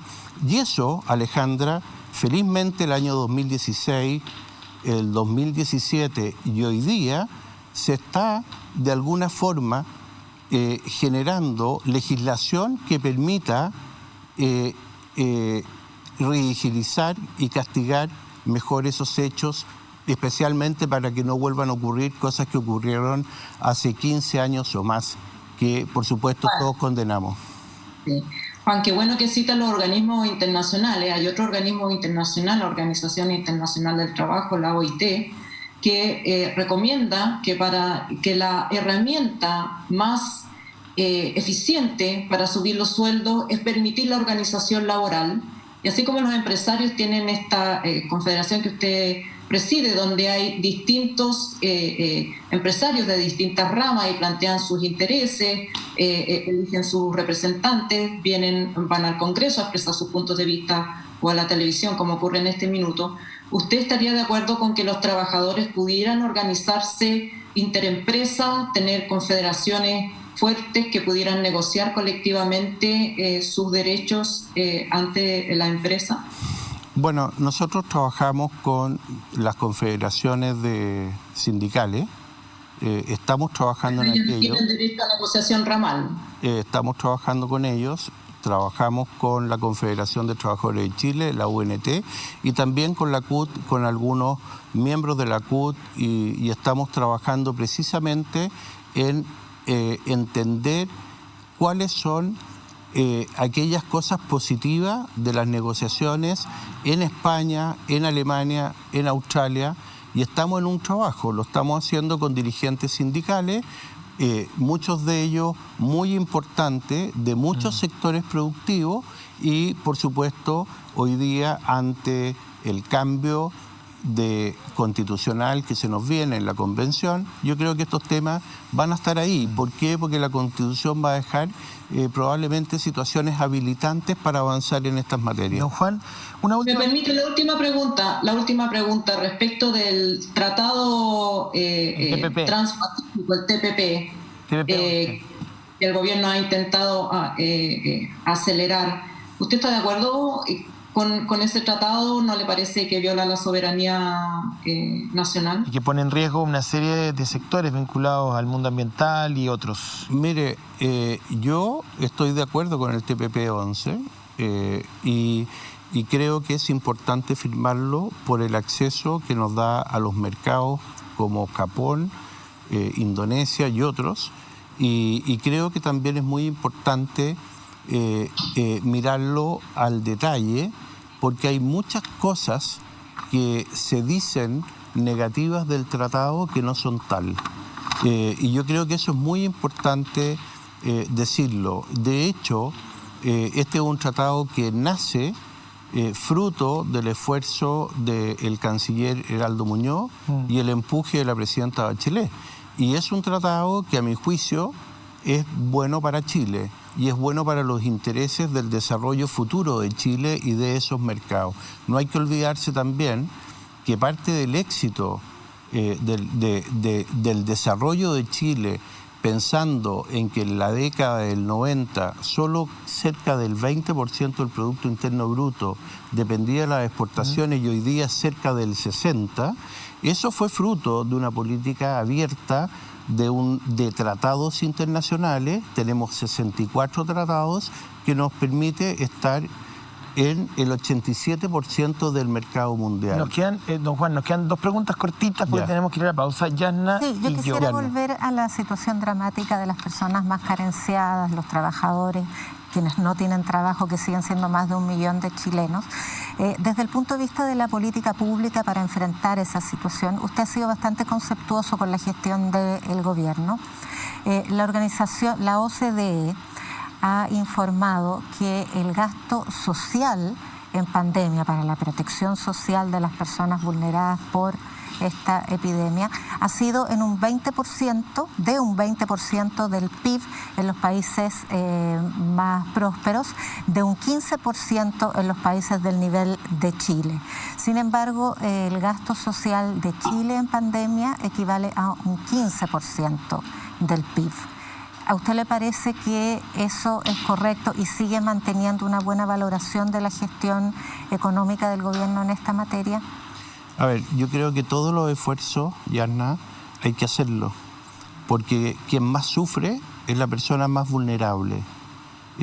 Y eso es lo que nosotros tenemos que contribuir como sociedad en su conjunto a colaborar en resolver.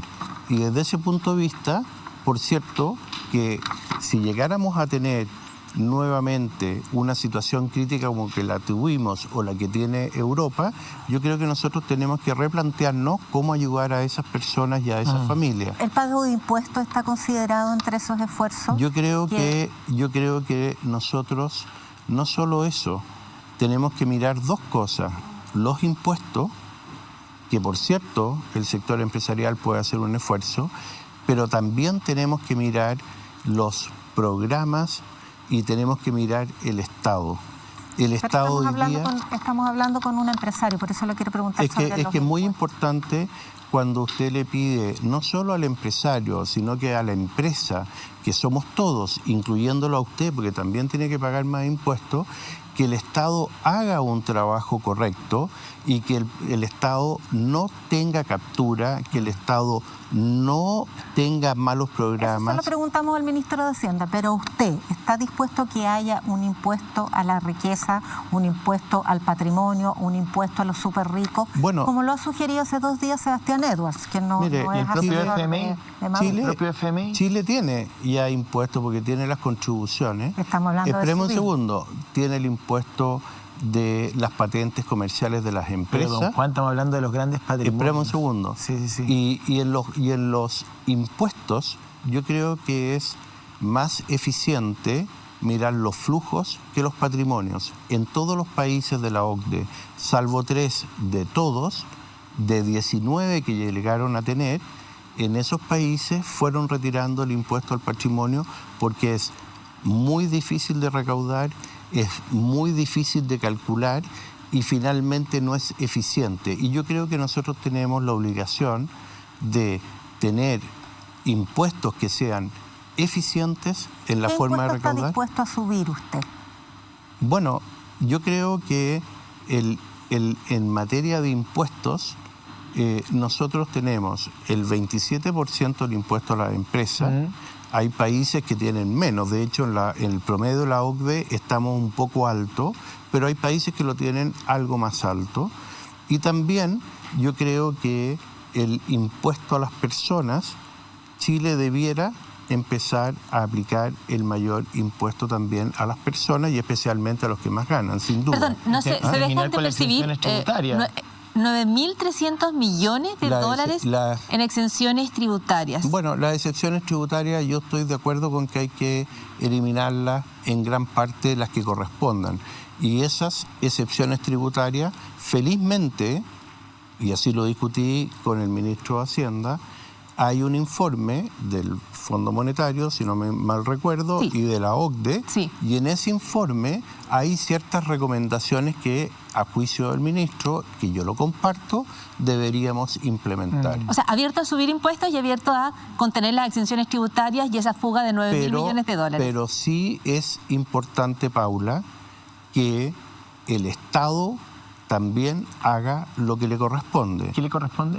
El Estado tiene muchas capturas, tiene mal gasto, ni siquiera hoy día es capaz, José Antonio, de saber cuántos trabajadores tiene el Estado, no existe esa data, y existe mucha pérdida y frustración. Por ejemplo, la discusión que hay hoy día entre el alcalde Jadwe y la alcaldesa Matei, donde la alcaldesa Matei pagó por las luminarias, las mismas luminarias, vamos a hablar de las 180 mil luminarias, pesos, y el alcalde Jadwe pagó 780 En este mil programa pesos. nadie se las lleva a pelar, si vamos a hablar de las luminarias. Entonces yo digo, Contratos distintos que se están investigando, pero yo digo, bueno, ese tipo de cosas. Mira, yo fui a un programa con la Mónica González y la Evelyn Sí, en Mega. en Mega, y que ustedes lo pueden ver. Y a mí me impresionó, incluso me dolió, cuando yo escuchaba a la Mónica y escuchaba a la Evelyn decir con qué nivel de destajo se roba en Chile, en ese sector, para que la gente lo entienda, en el sector público, en los municipios. Tú decías, ay, chuta. Ya, pero en el sector privado también se roba. roba de Juan. destajo. O sea, la corrupción es pública y es privada. No, pero no tenemos por qué empatar. Simplemente estoy poniendo. De frambuesa falsa. No, te lo agradezco, Alejandra. Te lo agradezco, lo voy a aclarar. Por favor, necesito aclararlo. Aclárelo.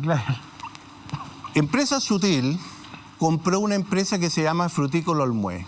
Y esa empresa tiene una planta de repacking que da servicios a terceros en esa época. Una empresa que se llama Fruto de Bosco, de un señor Rebolledo, vinculado a una empresa china y otra canadiense. A los pocos meses que nosotros tomamos el control, nos dimos cuenta que era imposible que él pudiera reempacar esa cantidad de fruta porque no existía ni siquiera en Chile. Yo pedí una investigación, esa investigación en forma muy abierta y rápida confirmó los hechos, Alejandra, y inmediatamente procedimos a hacer las denuncias correspondientes a los organismos gremiales, a aduana, a la Dirección Económica, Cancillería y Agricultura.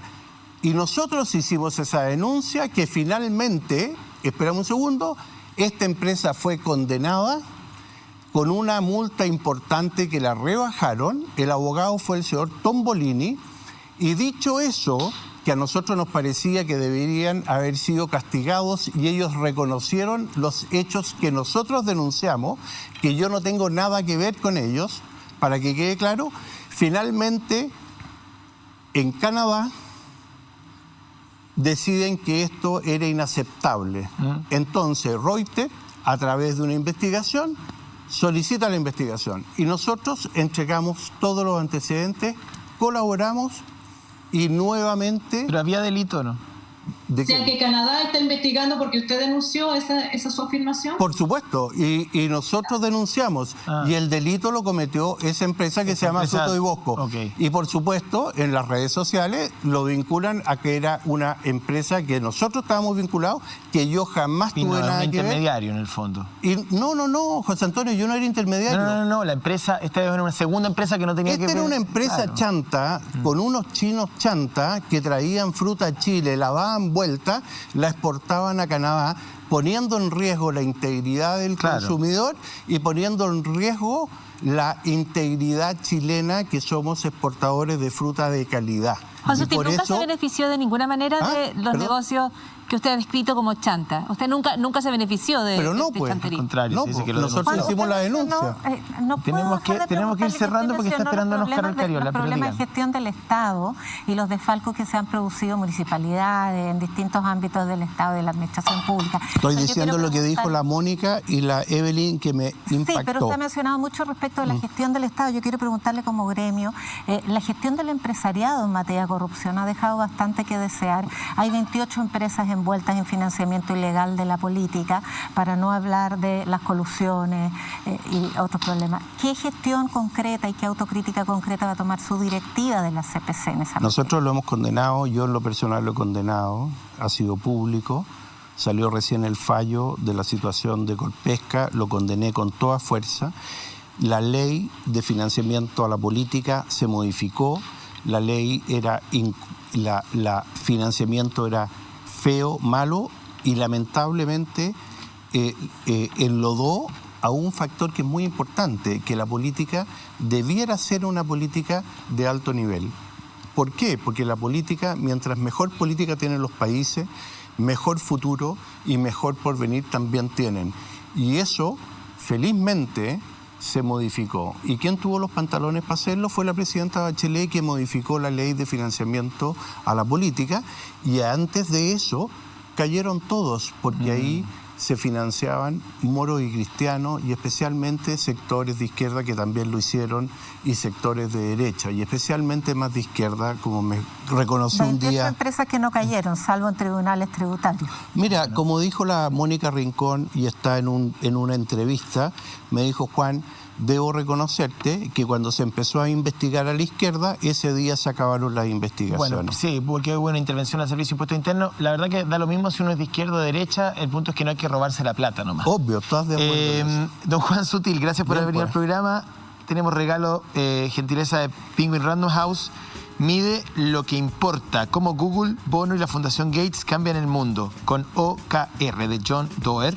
Y tiene regalos también ahí de Marley Café. Excelente, muchas gracias, don Juan. Te voy a decir que eres más generoso que el Checho Irane, me dio más premios. Somos distintos, absolutamente. No tenemos nada que ver, pero tenemos mucho cariño al Checho. Sí. Bueno, somos de la misma colonia, eso sí, pero pensamos diferente. Ya, que esté muy bien, muy buenas noches. Nos vamos rápidamente a la pausa con Yana, Paula y Alejandra. Carol Cariola habla del Partido Comunista. Vamos a comentar el reportaje de La Tercera, del caso Luminarias, del llamado entre el abogado de Jadwe y esta empresa, y eso y más con Carol Cariola al regreso del corte.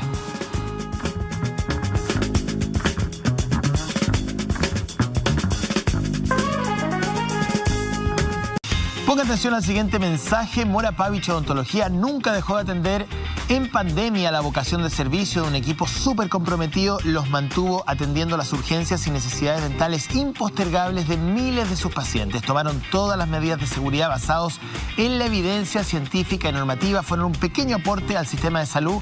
Ahora, más que nunca, los invita a retomar tratamientos dentales con los mejores estándares de seguridad. Puedes ingresar a morapavich.cl, agendar tu próxima cita. Si tienes alguna duda, puedes llamar al 22-656-9060. Estamos haciendo Pauta Libre en directo cuando son las 11 de la noche con 27 minutos, dice mi reloj, para que se confirme que estamos plenamente en vivo e indirecto desde los estudios de la red aquí en Avenida Quilín.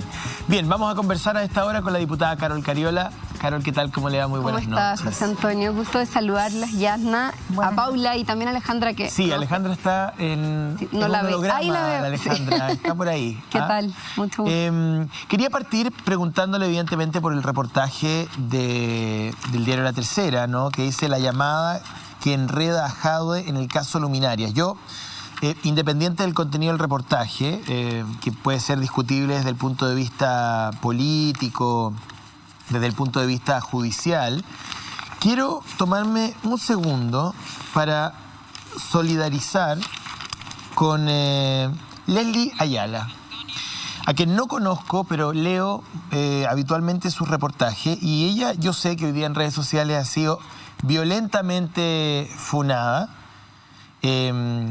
ha sido atacada, digamos, se ha puesto en tela de juicio su profesionalismo, y me parece que no corresponde. Yo como periodista rechazo cualquier tipo de ataque a una colega periodista, independiente del contenido del reportaje, ¿ok?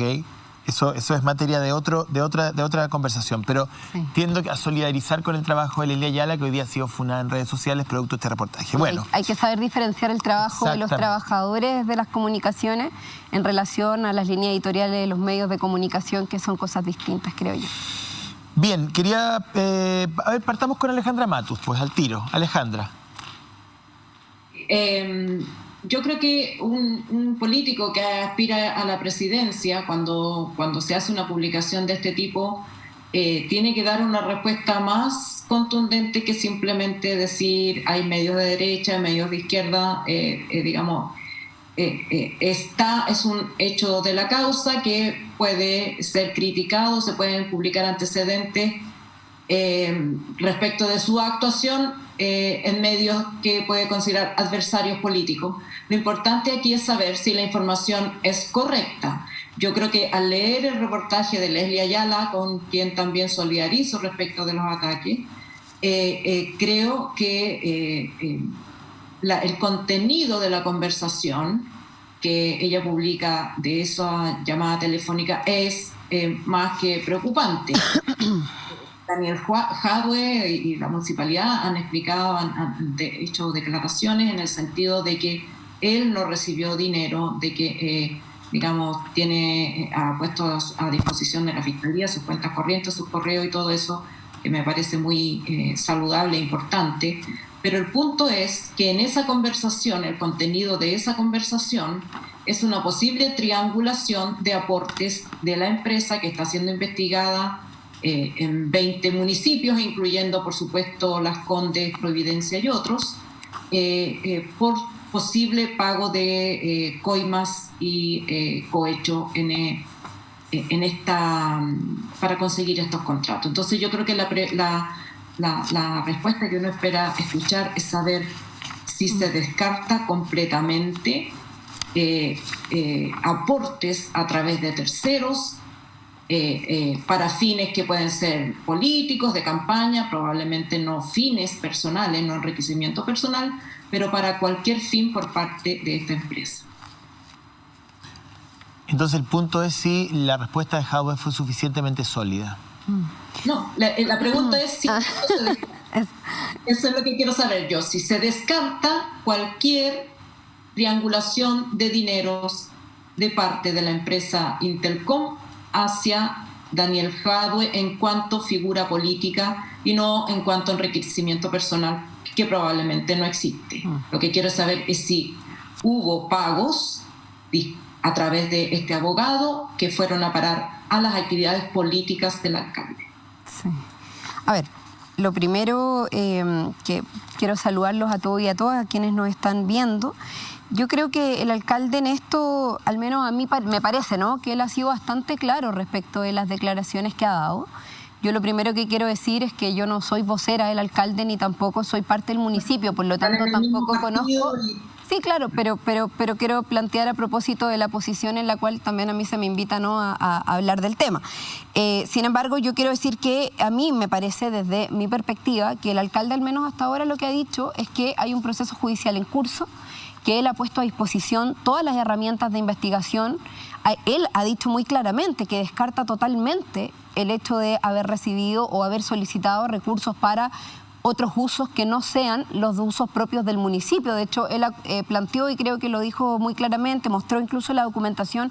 Yo la solicité también, quiero decirlo, porque yo, al ser diputada de esa comuna, también tengo un rol de fiscalización y sin duda que lo asumo, y he estado atenta también dentro de las posibilidades y el acceso a la información que puedo tener, que tiene que ver con el hecho de que se haya hecho una donación por la vía de la Ley de Donaciones Culturales. Un concierto. Claro, que es WOMAD, que se hace todos los años, que es un concierto muy grande, muy importante, que lo hace Peter Gabriel a nivel mundial y que en Chile lo ha llevado la comuna de Recoleta y que siempre nos hemos sentido súper orgullosos de ese proyecto. Entonces, eso está en orden, hay un pronunciamiento de la Contraloría al respecto en torno a la donación de esos recursos. Acá lo que está en cuestionamiento son conversaciones que fueron filtradas de un abogado, que es un abogado particular, privado, que Daniel ha reconocido que es parte de algunos de los abogados que es alguno de los abogados que lo asesoran. Esa conversación telefónica entre el ejecutivo de la empresa y el abogado del municipio, donde, porque no vamos a latear a la gente con la cosa técnica, ellos conversan respecto de cómo hacer una serie de boletas que finalmente van a ser trianguladas para que esas platas vayan de alguna u otra manera a financiar operaciones del político Jadwe. ¿Esa conversación existió o no existió? Es que, a ver, yo lo que... ¿Ustedes en el partido lo descartan? ¿Creen que es parte de una operación política? Es que en eso hay que ser súper preciso, José Antonio, porque acá hay un proceso judicial que se está llevando adelante y si tú te das cuenta y lees en detalle lo que fue esa conversación, en ninguna parte se establece una relación con respecto a la supuesta recepción de recursos por parte de Daniel Jadwe.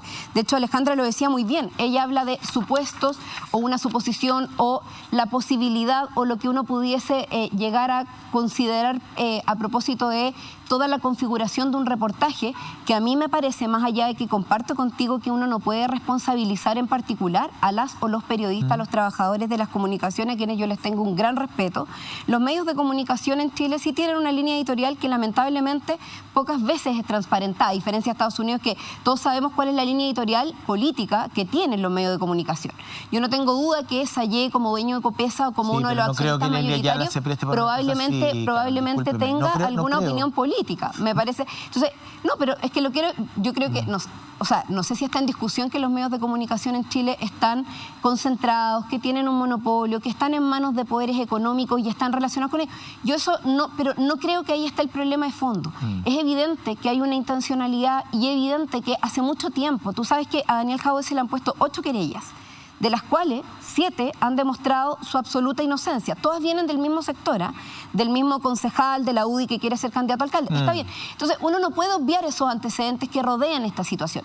Con lo cual yo no descarto, y lo quiero decir, que la investigación que se está llevando adelante, si es que llega a encontrar responsabilidades penales de personas que puedan estar cometiendo ilícito, yo voy a ser la primera, y creo que el alcalde Jadwe también, y así lo dijo, en salir a denunciarlo, en salir a rechazarlo, y me parece que eso es muy importante de decir desde el principio. Yo no estoy a favor de la corrupción en ninguna instancia, en ninguna forma, y por lo menos eso nosotros lo hemos dejado claro y insisto en el punto. O sea, acá se llega a investigar al final del proceso, que espero que termine pronto, porque de lo contrario se va a seguir haciendo uso, porque sin duda hay personas interesadas en hacerlo. Va a votar la candidatura de Jadwe. Por eso te digo, sin duda que se va a hacer uso político de una información que no es precisa, que no tiene resoluciones, que no tiene conclusiones, porque hay una investigación que está en curso, que yo espero que se llegue a profundidad, que se resuelva lo antes posible, porque todos los chilenos y chilenas queremos saber qué es lo que está pasando. Carol, sí, yo creo que todos esperamos poder conversar con Daniel directamente este tema, así que te quiero preguntar, llevar a otro terreno. Mañana se termina el plazo para inscribir independientes o candidaturas ciudadanas, como prefiere decir Yanna, yo concuerdo, a la Convención Constitucional. Así es. Y los partidos, por supuesto, también terminan el plazo para inscribir sus propias candidaturas. ¿Qué esfuerzo ha hecho el Partido Comunista para llevar en sus filas candidatos, representantes, mujeres y hombres, por supuesto, representantes de la sociedad chilena, representantes de esa multitud que salió a manifestarse a lo largo de todo Chile en octubre, pero también que manifestó muy contundentemente en el plebiscito de octubre pasado una preferencia por representantes no tradicionales o no de los partidos políticos tradicionales? Bueno, han sido días bastante duros, Alejandra. La verdad es que hemos estado en conversaciones, digo duros porque hemos estado hasta altas horas conversando. Existe un proceso de conversación y negociación a propósito de este encuentro que se hizo entre Unidad para el Cambio, o lo que era Unidad para el Cambio, que hoy día es Chile Digno, ¿cierto?, con el Frente Amplio, con distintos actores de la sociedad civil. De hecho, nosotros hemos estado conversando con la Mesa de Unidad Social, que tú sabes que congrega más de 100 organizaciones sociales, que también también levantaron candidaturas independientes a la constituyente. Y bueno, en ese camino, al menos nuestra definición política como Partido Comunista fue desde el principio abrir espacio, abrir camino, poner a disposición varios de nuestros cupos, no sé cuántos en total, porque tampoco son tantos a propósito de que también son hartas las fuerzas políticas que estamos convergiendo. Entonces, eso limita las posibilidades de los cupos, entre comillas, a las candidaturas, pero hemos hecho todo el esfuerzo por abrirlo y por levantarlo. Hemos estado trabajando con el MUMS, hemos estado trabajando con la Central Unitaria de Trabajadores, hemos estado trabajando con otras organizaciones, incluso candidaturas de no más AFP que ya están incorporadas en nuestra lista como independientes, porque en esto se han ido configurando distintos espacios.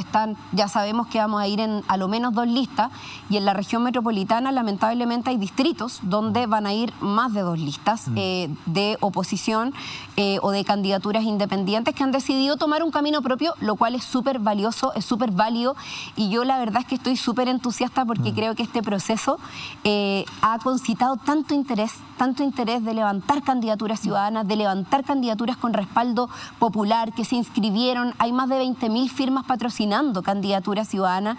Yo he tenido la oportunidad de estar muy cerca de la candidatura de la Machi Francisca Linconado, que se levanta por escaño reservado en la Araucanía y que ya lleva más de 2.000 firmas. De hecho, ella lo va a comunicar mañana, se va a inscribir.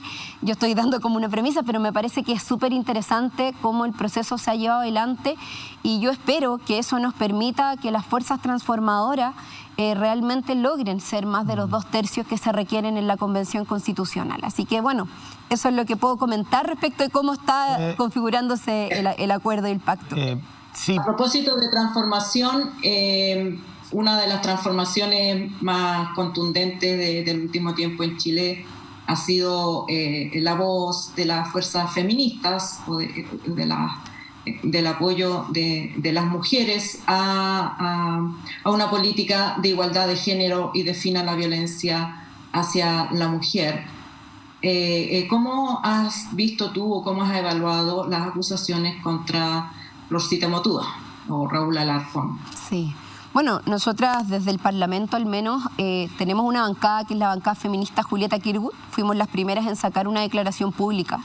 En cuanto vimos las imágenes, porque la verdad es que como tenemos WhatsApp donde compartimos con los parlamentarios, vimos imágenes muy, muy complejas de exposición pública. Ustedes vieron que parte de lo que señalaba la víctima era que se habían publicado imágenes privadas de ella.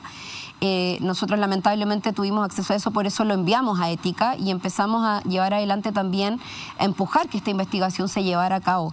Yo creo que es impresentable que haya autoridades públicas que estén relacionadas o que tengan acusaciones, denuncias, que tengan que ver con abuso sexual, con violencia de género en cualquiera de sus ámbitos, y eso es algo que nosotros por lo menos también hemos planteado con mucha fuerza y lo queremos reafirmar.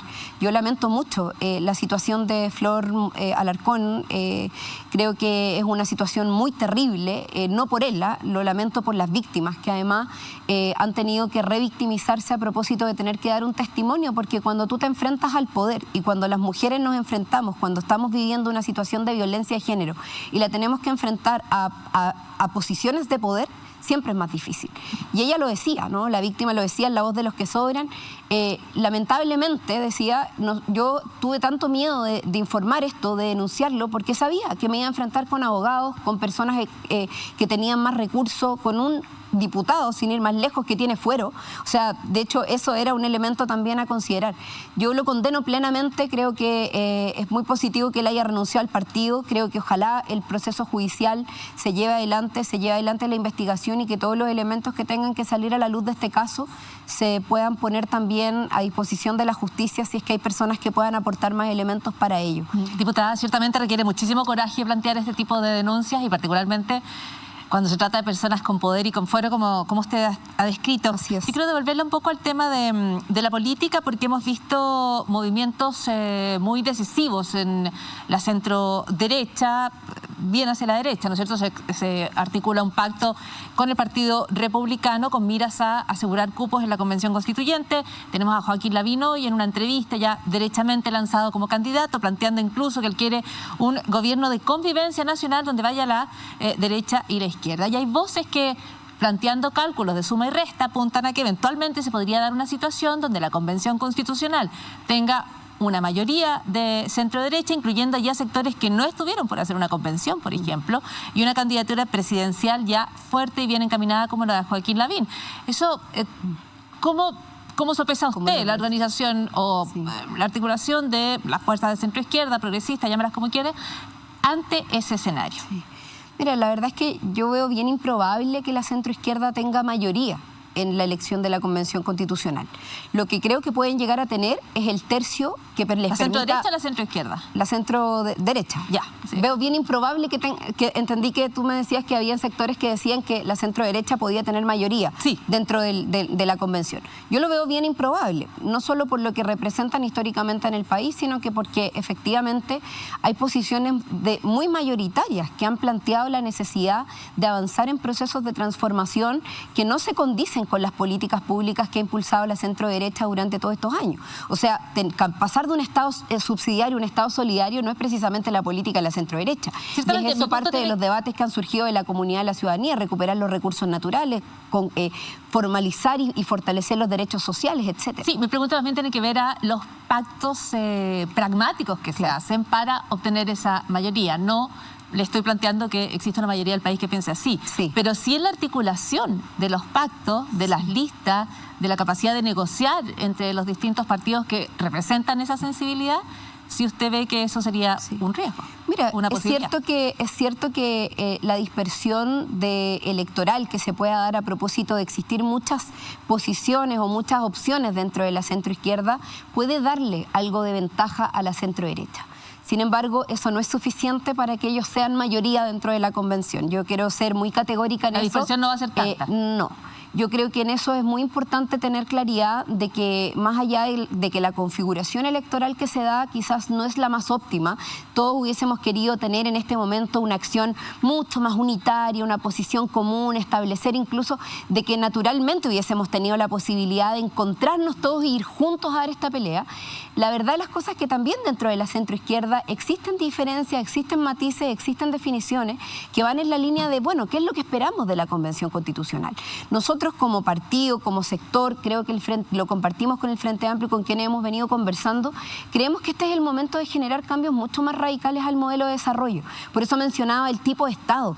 ¿Qué pasa con los recursos naturales? ¿Cómo le generamos valor agregado? El cambiar de un sistema extractivista como el que tenemos, ¿cierto?, a un modelo de desarrollo que nos permita también generar otras formas de producción. Son tantos los temas con los cuales tenemos también matices, diferencias al interior de la centroizquierda que probablemente fue también uno de los elementos determinantes para decir, bueno, no podemos ir todos revueltos, por decirlo de alguna forma, pero sí tenemos que encontrar puntos de unidad.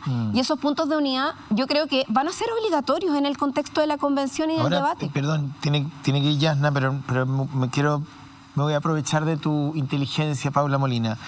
Desde el punto de vista político, me pasa con la izquierda que me parece un fenómeno lamentable que frente a un gobierno como este, que casi no pasa el ramo, digamos, porque... O sea, no lo pasa, no lo pasa, o del 8, o del 10, o del 12, con una gestión, digamos, de estas características, con el historial, además, de situaciones políticas que se han producido tanto en la Araucanía como acá en el centro, el 18 de octubre en adelante, que Lavín o Matei o candidatos de la centro derecha tengan hoy día también, digamos, una base y que no exista una potencia de la izquierda para poder tomar el gobierno, me parece que es un fenómeno. O sea, ustedes, y hablo de la izquierda en general, de la centro izquierda hasta la izquierda más extrema, que no son capaces de capitalizar, no han sido capaces de capitalizar. No sé qué mea culpa hacen, o sea, porque dentro de la lógica política en un gobierno como este, los candidatos de izquierda deberían estar por las nubes. Bueno, quienes más marcan son candidatos de izquierda, al menos desde el punto de, o precandidatos o posibilidades de candidaturas presidenciales. Pero mira, yo comparto el punto, José Antonio, y no voy a hacer ninguna justificación porque creo que efectivamente la centroizquierda, la oposición o las oposiciones hemos estado muy al debe del momento político que vive el país. O sea, el pueblo chileno ha logrado una unidad histórica que no habíamos visto durante muchos años para salir a demandar de manera conjunta situaciones de transformación que son obligatorias y necesarias y que se han agudizado en relación a las contradicciones a propósito de la pandemia. Y sin embargo, en la centroizquierda, las pequeñeces, las mezquindades, los oportunismos y todo lo que queramos ver, pareciera ser que se han tomado la primera línea de las posiciones más que la necesidad de mirar unitariamente. Yo eso lo comparto y de hecho no es primera vez que lo digo, no quiero ser autorreferente, pero otras veces que nos han preguntado, claro, lo hemos planteado, es lamentable, es triste.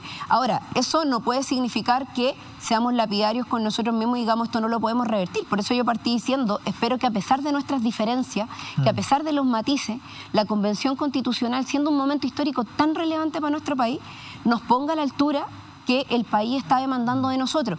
Y ahí es donde yo he planteado, y lo quiero volver a reforzar, creo que más que la unidad de los sectores, entre comillas, políticos organizados, creo que la mayor unidad necesaria en este momento para el país es la unidad del pueblo de Chile, en función de demandas comunes, y eso tiene que ser representado por quienes estamos en la militancia política, que no somos más que el 2% del país, y esa es la verdad. Entonces, tampoco podemos pretender hacer el análisis solo desde quienes finalmente representamos a una minoría organizada y estructurada en partidos políticos, lo cual yo no quiero decir que eso sea malo, pues sería una contradicción. Yo milito en un partido político, me gusta hacerlo, tomé una decisión consciente y además voluntaria de hacerlo, pero también entiendo que una gran mayoría del país no lo hace y que también hay un cuestionamiento a la institucionalidad de la que nos tenemos que hacer cargo. Personalmente asumo la autocrítica completamente, a pesar de no ser responsable quizás de los últimos 30 años de democracia. Soy mucho más joven que eso, nací a finales de la dictadura, he crecido en neoliberalismo, fui dirigente, tengo también una historia en eso, pero sin embargo uno dice, bueno, tenemos una responsabilidad colectiva en esto, obvio que la tenemos, la asumimos y creo que tenemos que revertirla, y tenemos que revertirla de cara de que el proceso constituyente no puede ser un proceso que se farreen los partidos políticos por irresponsabilidad, porque el pueblo demanda más de nosotros, demanda más de las transformaciones que se puedan generar. Y justamente para eso es que ustedes han propiciado un proceso de integración de la sociedad civil a las listas de los partidos. Han ofrecido, han abierto las puertas. Sin embargo, tengo la impresión de que no todas las figuras más relevantes de la izquierda en el mundo de la sociedad civil están incorporadas en el pacto que se va a inscribir mañana. Por ejemplo, Luis Mesina, Mario Aguilera, de los profesores. ¿Van a estar incluidos en el pacto que ustedes van a inscribir de candidatos constitucionales o van por fuera? Mira, yo entiendo, Yasna, que se hicieron algunos esfuerzos y se conversó con algunas de estas representaciones públicas a quienes yo les tengo un tremendo valor y respeto. He trabajado con ellos muchas veces, hemos dado peleas juntos en el Parlamento, desde el movimiento No Más FP, pero yo creo que también es súper respetable cuando las organizaciones sociales o los dirigentes sociales toman la decisión de construir o constituir una alternativa propia. Yo no lo cuestiono ni tampoco creo que sea negativo. Nosotros, insisto, lo planteamos, hicimos los esfuerzos por generar acercamientos con esa lista. Todavía hay conversaciones que están en curso, por eso yo no puedo cerrar y decir no, sí o no, no puedo dar esa respuesta porque probablemente de aquí a la madrugada hasta la mañana van a haber elementos que se van a seguir. ¿Y el Partido Humanista va a estar incluido, el Partido Humanista del diputado Motuda? Bueno, el Partido Humanista tomó la decisión de no participar formalmente, hasta donde tengo entendido, del pacto propiamente tal. Sin embargo, las candidaturas independientes que ellos propusieron sí siguen consideradas dentro de la coalición, y eso fue también parte de un acuerdo de las conversaciones que se han tenido entre Chile Digno y el Frente Amplio fundamentalmente. Yo entiendo que, bueno, yo tengo un tremendo valor y respeto también por el rol que ha jugado Pamela Giles también dentro de la izquierda, tengo que decirlo. A mí me encantaría que el día de mañana podamos tener una primaria presidencial donde se pudiesen expresar todas las posiciones políticas de izquierda, pero bueno, en esta oportunidad lamentablemente la situación del diputado Motuda ha generado, ¿cierto?, toda o Alarcón, Flor Motuda, Flor Alarcón, ha generado una situación bastante compleja para el Partido Humanista que ellos van a tener que resolver. Un escenario. Imaginemos que por alguna razón Daniel Jadwe no está en la papeleta. ¿Usted votaría por Pamela Giles? Si es que él no está en la papeleta... Sí. Bueno, nosotros hemos tomado la definición, José Antonio, de que el Partido Comunista va a llevar una candidatura presidencial, sí o sí. o sea Jadwe o sea otro, digamos. Sí, claro, o sea, nosotros vamos a llevar una candidatura presidencial y lo que esperamos, sea Daniel o sea otro, ¿no? Daniel hoy día es nuestro candidato a alcalde por Recoleta y él lo ha dicho con mucha fuerza y yo no tengo duda de que eso los vecinos y vecinas de Recoleta, sabiendo cómo funciona ese territorio, lo esperan. En una segunda vuelta donde no hay un candidato comunista, ¿usted votaría por Pamela Giles si es que ella llegase a competir con Lavín, Matei o cualquier otro? Sí. Por eso espero que tengamos una primaria y me encantaría que en esa primaria Pamela Giles pudiese ser parte junto a los otros candidatos de la centroizquierda. Si ella gana la primaria y es nuestra candidata finalmente, por supuesto que votaría por ella y creo que, porque insisto en el punto, tengo un tremendo valor y respeto por ella y por el trabajo que ha desarrollado. Yo creo que sin lugar a dudas ha generado. ¿Es nietita usted? No, algunos dicen que soy nietita, pero no, yo tengo un gran valor por ella, pero yo tengo claridad y tengo mucha convicción. Volvamos a la constituyente.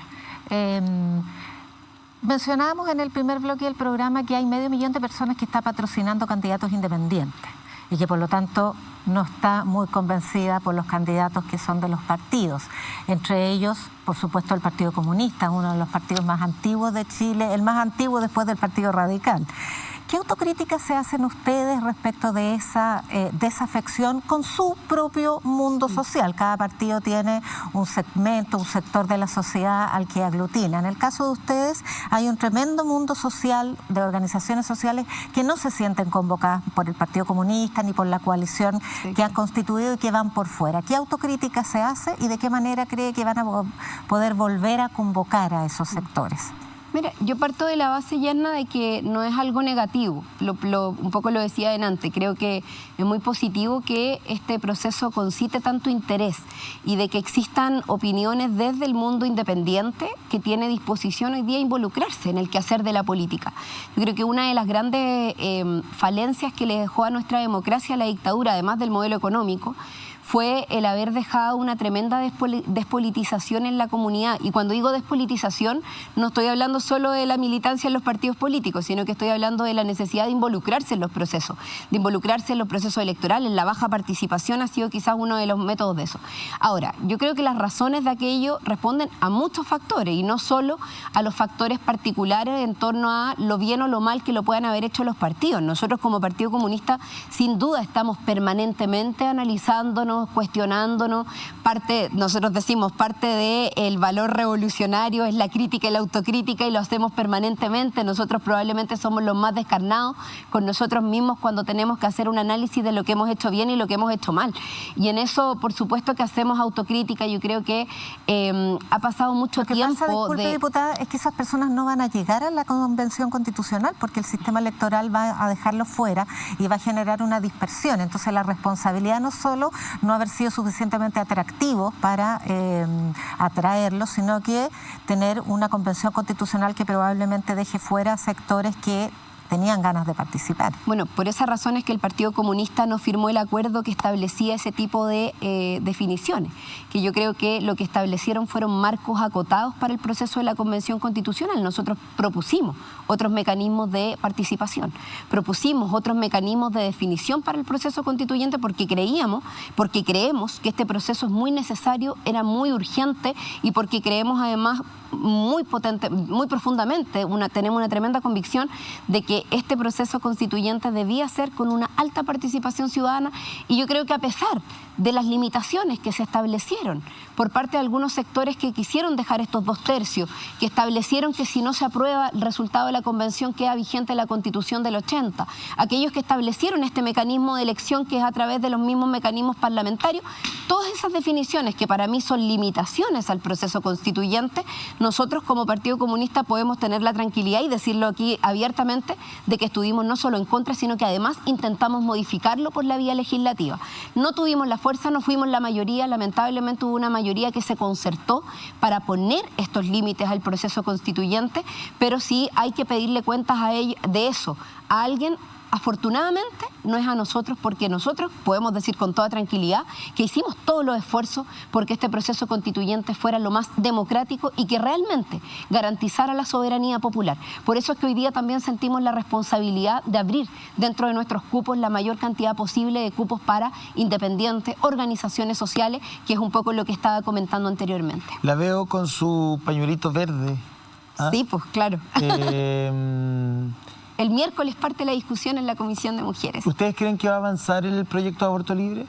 Hoy día o ayer, no sé, ya Lavín decía que en caso de ser presidente él vetaría un proyecto como ese. No me cabe duda, yo creo que Joaquín Lavín, no solo por su condición de Opus Dei, sino que además por su condición de persona que no respeta las mayorías ni los derechos de las mujeres, ya lo he demostrado en varias oportunidades, me parece que sus declaraciones son coherentes con lo que conocemos de él. Sin embargo, nosotras por lo menos lo que hemos planteado es que queremos avanzar, tenemos un proyecto de ley que está en tramitación en la Comisión de Mujeres de la que soy parte, que no es precisamente aborto libre como se ha intentado plantear, sino que es un proyecto de despenalización, que significa básicamente que aquellas mujeres que por distintas razones, fuera de las 3 causales que ya aprobamos, deciden tomar la decisión de interrumpir su embarazo por otras razones. ¿Hasta la semana 14? Finalmente hasta la semana 14. O sea, un proyecto bastante parecido al de Argentina. No sean penalizadas. Muy parecido, de hecho lo presentamos cuando la primera vez que se rechazó en el Senado Argentina, nosotros presentamos desde la bancada feminista Julieta Kirgus junto con la Mesa por el Aborto y otras organizaciones, presentamos este proyecto y lo vamos a empezar a tramitar. Sabemos que no va a ser fácil, pero también sabemos que la fuerza de los pañuelos verdes, no solo en Argentina, sino que en América Latina y el mundo, se ha ido levantando cada vez con más fuerza, así que tenemos toda la esperanza de poder sacarlo adelante. Gracias, diputada, por venir a Pauta Libre. Tenemos un regalo para usted, este libro tan linda y tan solita, aunque usted no está solita. Es bonita, pero no está solita. Pero bueno, una gentileza de Penguin Random House. Y ahí también se lo voy a poner junto con el café Marley, que es lo muy rico. Máximo. Se lo lleve para la Muchas casa. gracias, José Antonio. Oye, si quieres sorprender a tu familia y amigos, tenemos la mejor opción, tablas de aperitivo, @piquemos una tabla _ una súper alternativa para pasar estas ricas tardes de verano, dejar la cocina por un rato, visita su página de Instagram donde puedes ver sus tablas saladas y mixtas, y lo mejor de todo es que te las pueden llevar a tu domicilio o si prefieres las puedes retirar en su dirección. Nosotros vamos a quedar aquí celebrando la sintonía que hemos tenido esta noche. Nos pueden seguir en el Instagram ahí, @piquemos una tabla _ Santiago a Mil, tenemos novedades con Santiago a Mil. El 3 de enero partió el Festival Internacional Santiago a Mil, que en su edición número 28 ha debido adaptarse y crear un festival híbrido con espectáculos presenciales, digitales y también por televisión. Podrán encontrar toda la información en santiagoamil.cl y por nuestro canal podrán ver todos los sábados de enero a las 21 horas el programa La Vida es Puro Teatro, que se basa en parte del trabajo que se ha hecho en Santiago a Mil. Oye, bueno, son las 12 de la noche con 1 minuto. Un día como hoy, que es día ya... ¿Como hoy o como mañana? No, como hoy. Como hoy, no como ayer, como hoy. Capricornio, qué miedo ese signo. Qué miedo ese signo. Porque son winners los Capricornios, pues son ganadores. Sí, ¿hay algún Capricornio acá, aparte de la festejada? Después de ese comentario, no lo reconocería tampoco. Un tremendo cumpleaños, esperemos que tenga este día 11 de enero, Alejandra Matus, que está de cumpleaños. Llega finalmente a los 30 años de vida, Alejandra Matus. Feliz cumpleaños, Alejandra. Que tengas un lindo cumpleaños. Gracias. Así que bueno, te voy a dar el regalito. Muchas gracias por el saludo, muchas gracias. Te voy a dar el regalo en persona cuando nos veamos en Estados Unidos, si así Dios lo permite, en unos días más en Washington, ¿ok? Te prometo. Vamos a compartir el honor de reportear el cambio de mando, así que acompáñenos en eso. Súper. Y Alejandra Matus podría festejar con la página de Instagram de Las Tablas, que ahí está. ¿Ah? Súper bien. Piquemos una tabla _ Piquemos una tabla _ Qué exquisito. Nos dejaron una tabla súper rica. Pudimos compartir con Paula, con Yasna, con Juan Sutil, con Carol Cariola. Con Alejandra no, porque está muy lejos. Pero bueno, cuando usted ya llega en mayo ella y se instala aquí en su lugar en el estudio en Pauta Libre. Les repito que está rotando el panel. Mónica González vuelve, entiendo que en 1 o 2 semanas más. Mina Schindler también lo hace la próxima semana. Estamos con Yana, estamos con Paula. son nuestras panelistas rotativas. Ya, que estén muy bien, muy buenas noches. Es que esta, sí, pues ya no tiene nada. Mayoritario. No. Mayoritario. Buena semana y, por supuesto, muchas Querían gracias. mujeres y yo que soy una especie de híbrido, digámoslo. Muy bien. Ya, que estén muy bien. Un beso, buenas noches. Chao, muchas gracias. Chao, buenas noches.